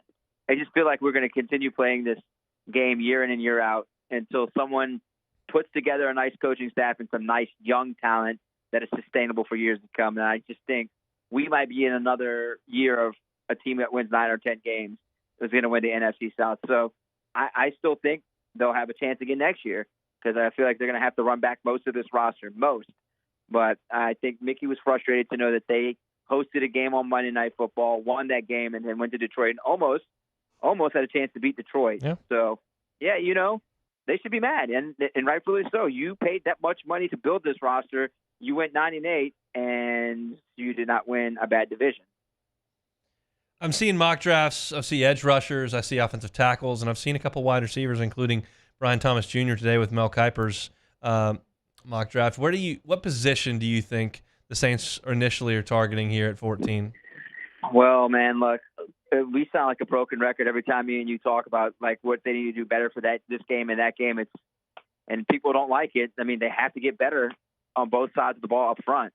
I mean, you got to protect your quarterback and you got to get to the quarterback, and that is something they haven't been able to do. I mean, they got better towards the end of the year with the offensive line, but the defensive line just tailed off. They just could not get to the quarterback that much. So I would assume that offensive tackle, edge rusher will be, 1A, 1B, and then, hey, look, you might need a linebacker eventually. You got to find somebody who can, take DeMario's spot whenever DeMario calls it a career. Although he says he wants to play for quite a few more years, but I would say it's another spot. You got to find yourself another linebacker.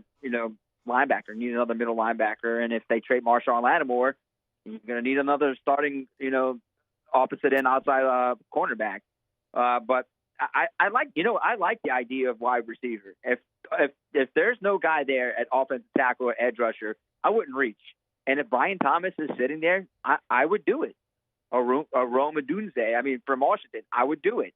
You give Carr another weapon. I mean, Michael Thomas ain't coming back likely, so you need another weapon. So it's not out of the realm for them to draft a receiver at number 14.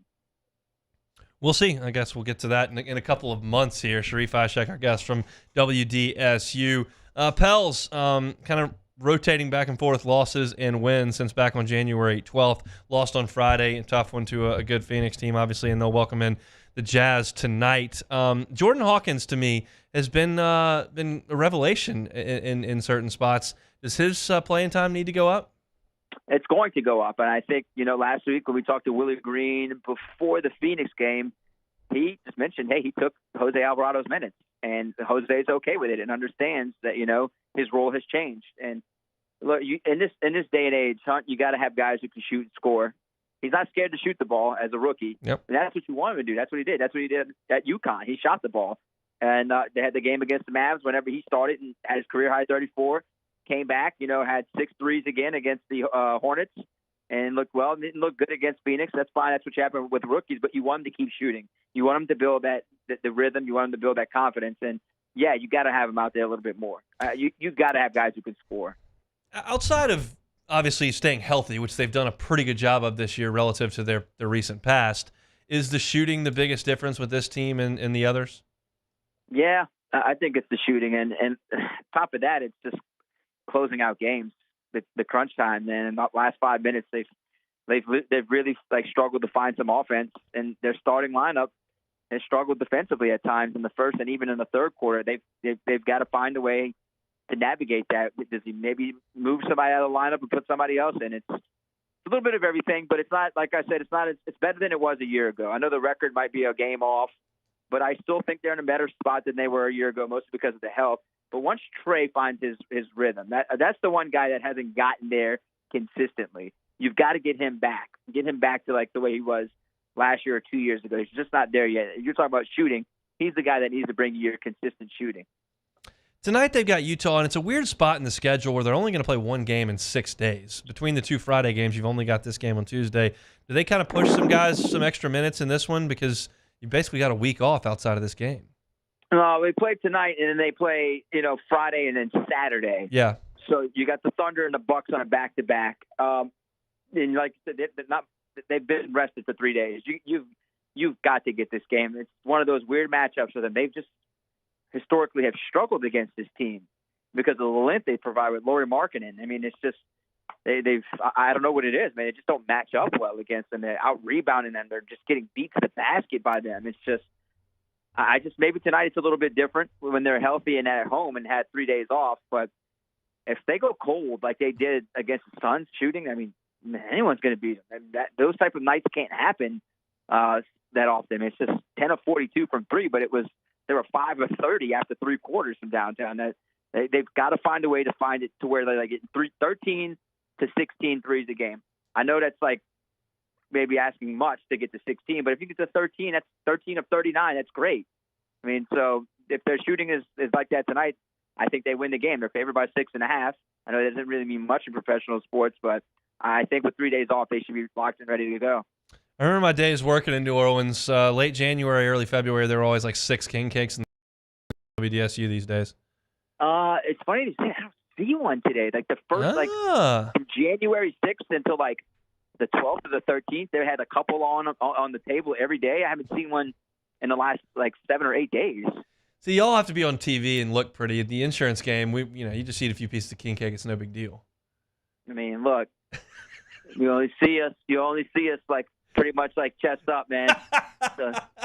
I mean, but for sports, we stand up. We have to stand like against a big wall. So yeah, I mean, I try to watch how much king cake. I mean, I'm a fit dude. Come on, Hunt. I work out every day. I don't really eat much sugar.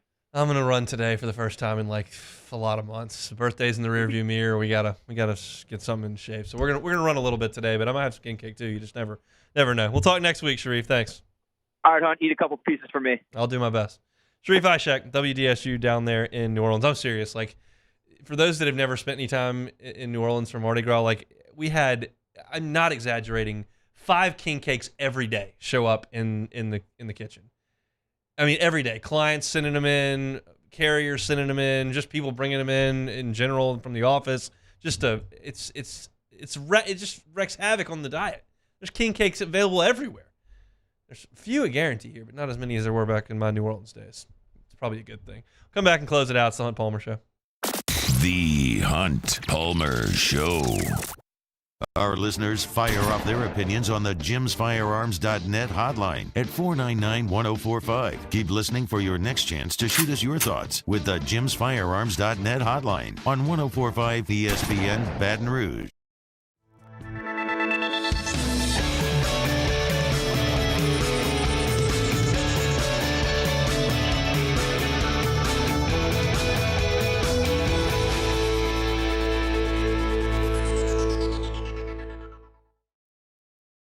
The Windsor Senior Living Community in Mandeville, Louisiana is a beautiful, vibrant apartment community geared towards seniors. They are nestled right in the heart of Mandeville, where seniors live a more carefree lifestyle in spacious apartments with the peace of mind that comes from having a little extra help. Call the Windsor at 985-624-8040 to schedule a lunch and tour. Come see how the Windsor can be your passport to peace of mind.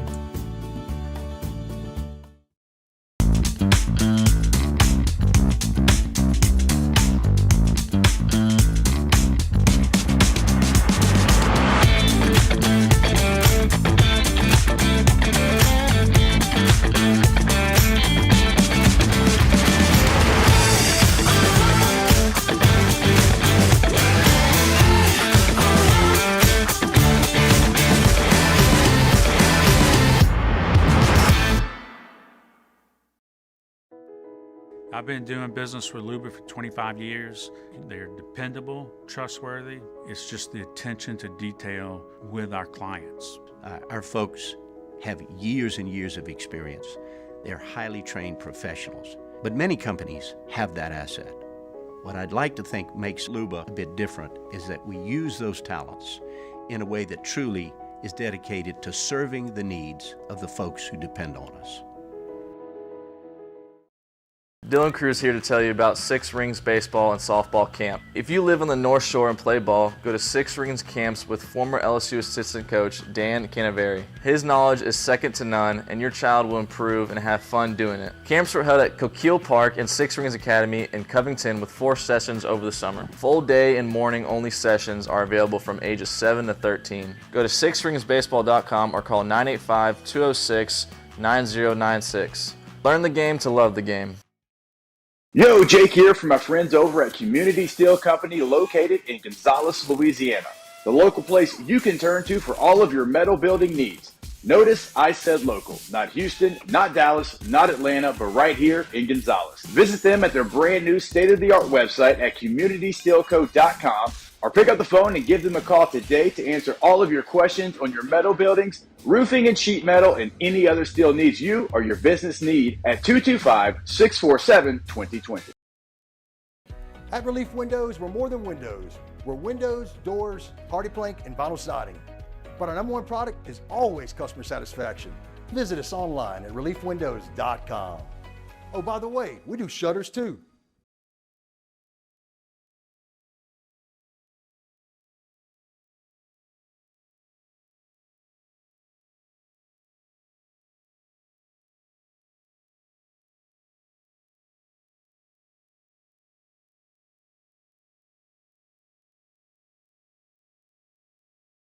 Dashery, Highland Road, south of I-10, next to the French Market Bistro.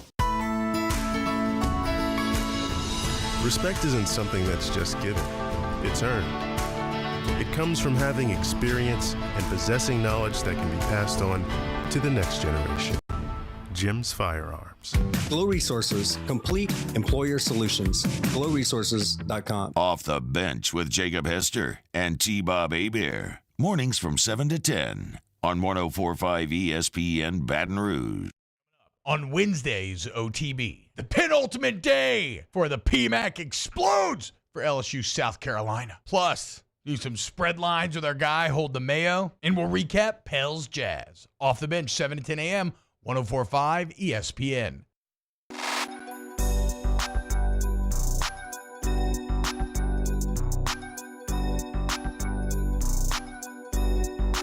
This is the Hunt Palmer Show on 104.5 ESPN Baton Rouge. Closing up shop here on a Tuesday edition of the Hunt Palmer Show. Plucker Sports Trivia tonight, 8:30 Nicholson location. Hope to see you out there. Looking forward to it. Hadn't been in a couple of weeks. Always like to watch little hoops, drink a cold beer, and ask some trivia questions. Give away some gift cards. We always have a good time out there at Pluckers. All right, let's play some Take It or Leave It back. All right, first one here. Football coaches going for 2 down 8. Take it or leave it. So I understand what people are saying about this new phenomenon. And I don't know that I fully buy the entirety of it. What the thought is you have to score another touchdown anyway if it's that late in the game. And so the thought is that you have a really good chance of getting a 2-point conversion 1 out of 2. The majority of the teams in the league, 17 of them were 50% or better on 2-point tries. So your chances of getting 1 out of 2 or 2 out of 2 2-point conversions is significantly better than 0 for 2. So if you go for it down 8 and you get it, you're down 6 and you can win with a touchdown. If you go for it down 8 and miss, you still have an opportunity to get the 2-point conversion the next time and tie it, and that's the rationale. What I have trouble with, and I'm not like rejecting it, I don't have to sit here and go, no, you don't chase points, you always kick the extra point, you get down 7 and you kick the extra point again. Like, I'm not trying to say that. Like, I'm open to something new, but my thought is, if it applies here, why don't you just go for 2 every time? I guess you think you're going to score 4 touchdowns in a game, and then all of a sudden the math may not work out. You've crunched this time down to like 4 minutes of the game, and you know that there's only 2 chances, and you've gotten math to be more exact. But if it feels like you have a good chance to get it going for 2, then just go for 2 all the time. I don't know. I'm not rejecting it, but I don't know that I'm taking it either.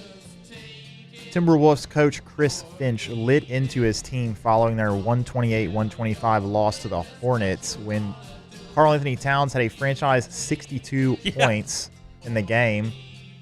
He also airballed a 3 in the last play of the game to not be able to tie it. But Finch called it an absolutely disgusting performance on defense and immature basketball, also noting that when you have a hot hand, we should definitely feed that. But if it's not working at some point, you got to get away from it and actually run some sets. But take that or leave it. I mean, I'll take it. If he's ticked off at his team giving up 128 points, I gotcha. That's not a great effort on defense. And if he thinks they were giving the ball to Karl-Anthony Towns too much, like he scored 62 and your team scored 125, I don't think the offense was broken. You could suggest they needed to score some more points late because they didn't score enough to win.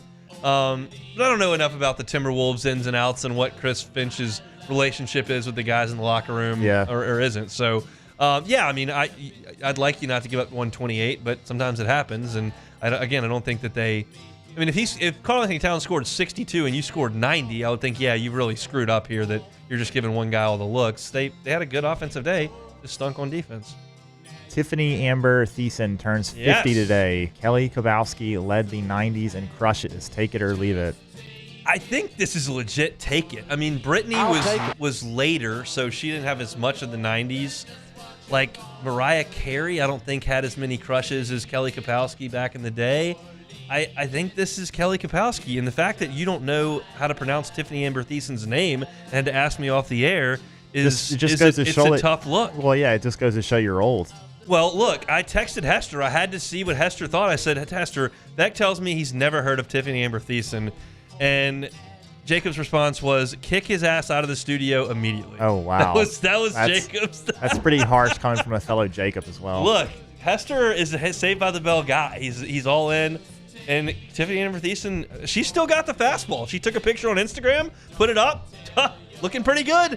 I think she did lead the 90s in crushes. I can't think of anybody off the top of my head that had more crushes than Kelly Kapowski. She's truly maybe the 90s GOAT. Jennifer Aniston maybe could be in that conversation. Definitely in the conversation. But just a little bit different. Joel Embiid scored 70 last night. It seems like it's just a big men's league nowadays. He's the most unstoppable player in the league. Take it or leave it. I think I'll probably take it. I'll take it. Joker is certainly right there in that discussion. Giannis for sure. And I'm not even ready to say that Kevin Durant is not still in the discussion. But Embiid, that shooting ability and touch at that size, he does it attacking. He knocks him down from the mid range. He can shoot the three. There's just nothing. There's no aspect of his game that he doesn't have, except he's probably not the quickest guy on the floor, but neither's Joker, and they don't care because they're getting where they want to get, and they're going to put it up when they want to put it up. And I think he's. Obviously last year's MVP and dropping 70. I mean, they were buzzing on NBA Twitter was buzzing, and he had 30. It was in the first half, and they were like, "This is something," and it was something. He's only 9 players in the history of the National Basketball Association have gone for 70. Joel Embiid is now one of them. All right, last one here. Kentucky will win in South Carolina tonight. Take it or leave it. I think it's going to be close, but I will take it. I will take Kentucky to win. What's the number on that game? Yeah, 5.5 is the number on that game. South Carolina's decent. They're 15-3. I just think Kentucky is really tough to stop on offense. And so you're talking about a South Carolina team that got smoked at Alabama 74-47 when they kind of stepped up in class. They beat Arkansas, who's been bad. They lost to Georgia. They beat Missouri, who's been bad. They beat Mississippi State, who's not great, especially on offense. So this is a different test for South Carolina than they've had. I think Kentucky will outscore them, and I think they'll get it done in what was Colonial Life Arena. I don't know if it's still I think it still is. Yeah. It's a good environment. I don't know that I'll ever venture to Colonial Life Probably Arena. Not. If I'm going to go watch basketball, it's going to be at Rupp or at Bud Walton. Auburn, at this point, well. maybe at this point, Auburn. Yeah. So I don't know that South Carolina's on that bucket list, but we'll see. They'll have a good crowd tonight as Kentucky comes to town because everyone always has a good environment when Kentucky comes to town. That's it for Take It or Leave It here on this Tuesday. I want to invite you to check out our YouTube channels, Hunt on LSU and Hunt on Saints. They're all football all the time. So if we've talked football on the show, it's going to show up on those two channels, Hunt on LSU, Hunt on Saints. If you go to YouTube and subscribe, that content will come right to your homepage, make that content real easy for you to check out. So we appreciate it if you do that. We open up the show talking Cortez Hankton and Joe Sloan being reported to be promoted up to co-offensive coordinators. I gave my thoughts on it at the top of the show. LSU's offense and defense in basketball, I think they're going to both regress towards the mean. What does that mean for the team? Glenn West with us at 1:30 from Go 24/7. WWE Raw is headed to Netflix. What does that mean for live sports? Some thoughts at the end of hour number 1. Saints offensive coordinators. I'm trying to pick off the Shanahan tree, we think. what are the results and who are some of the names. Did that at 2 o'clock, and then we had some Mel Kiper mock draft thoughts and Sharie Ishee from WDSU. That's it for a Tuesday. Hope to see you at Pluckers tonight at 8:30. Either way, we'll see you tomorrow, same time, same place. Matt's going to drive you home next on After Further Review. Y'all have a great Tuesday. See you tomorrow.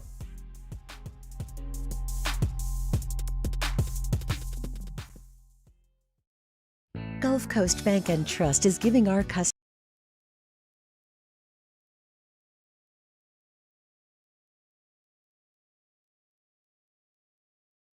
the power to bank anywhere, anytime during this challenging event. And we're right there with you. Our mobile banking app is a smart way to manage your money and time.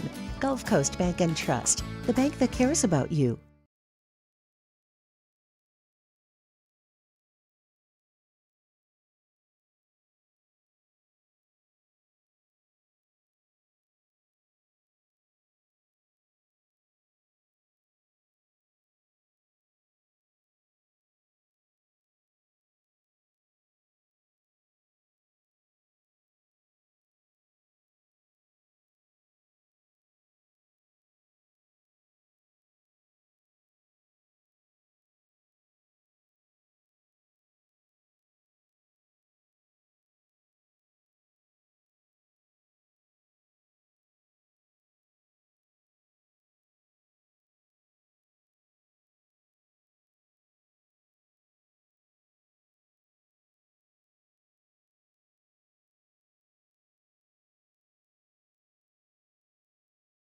Happy New Year from your friends at Front to Back Boat Service. And what better way to kick off your new year than by taking your boat to the next level? Get the boat of your dreams, and that's where Front to Back comes into play.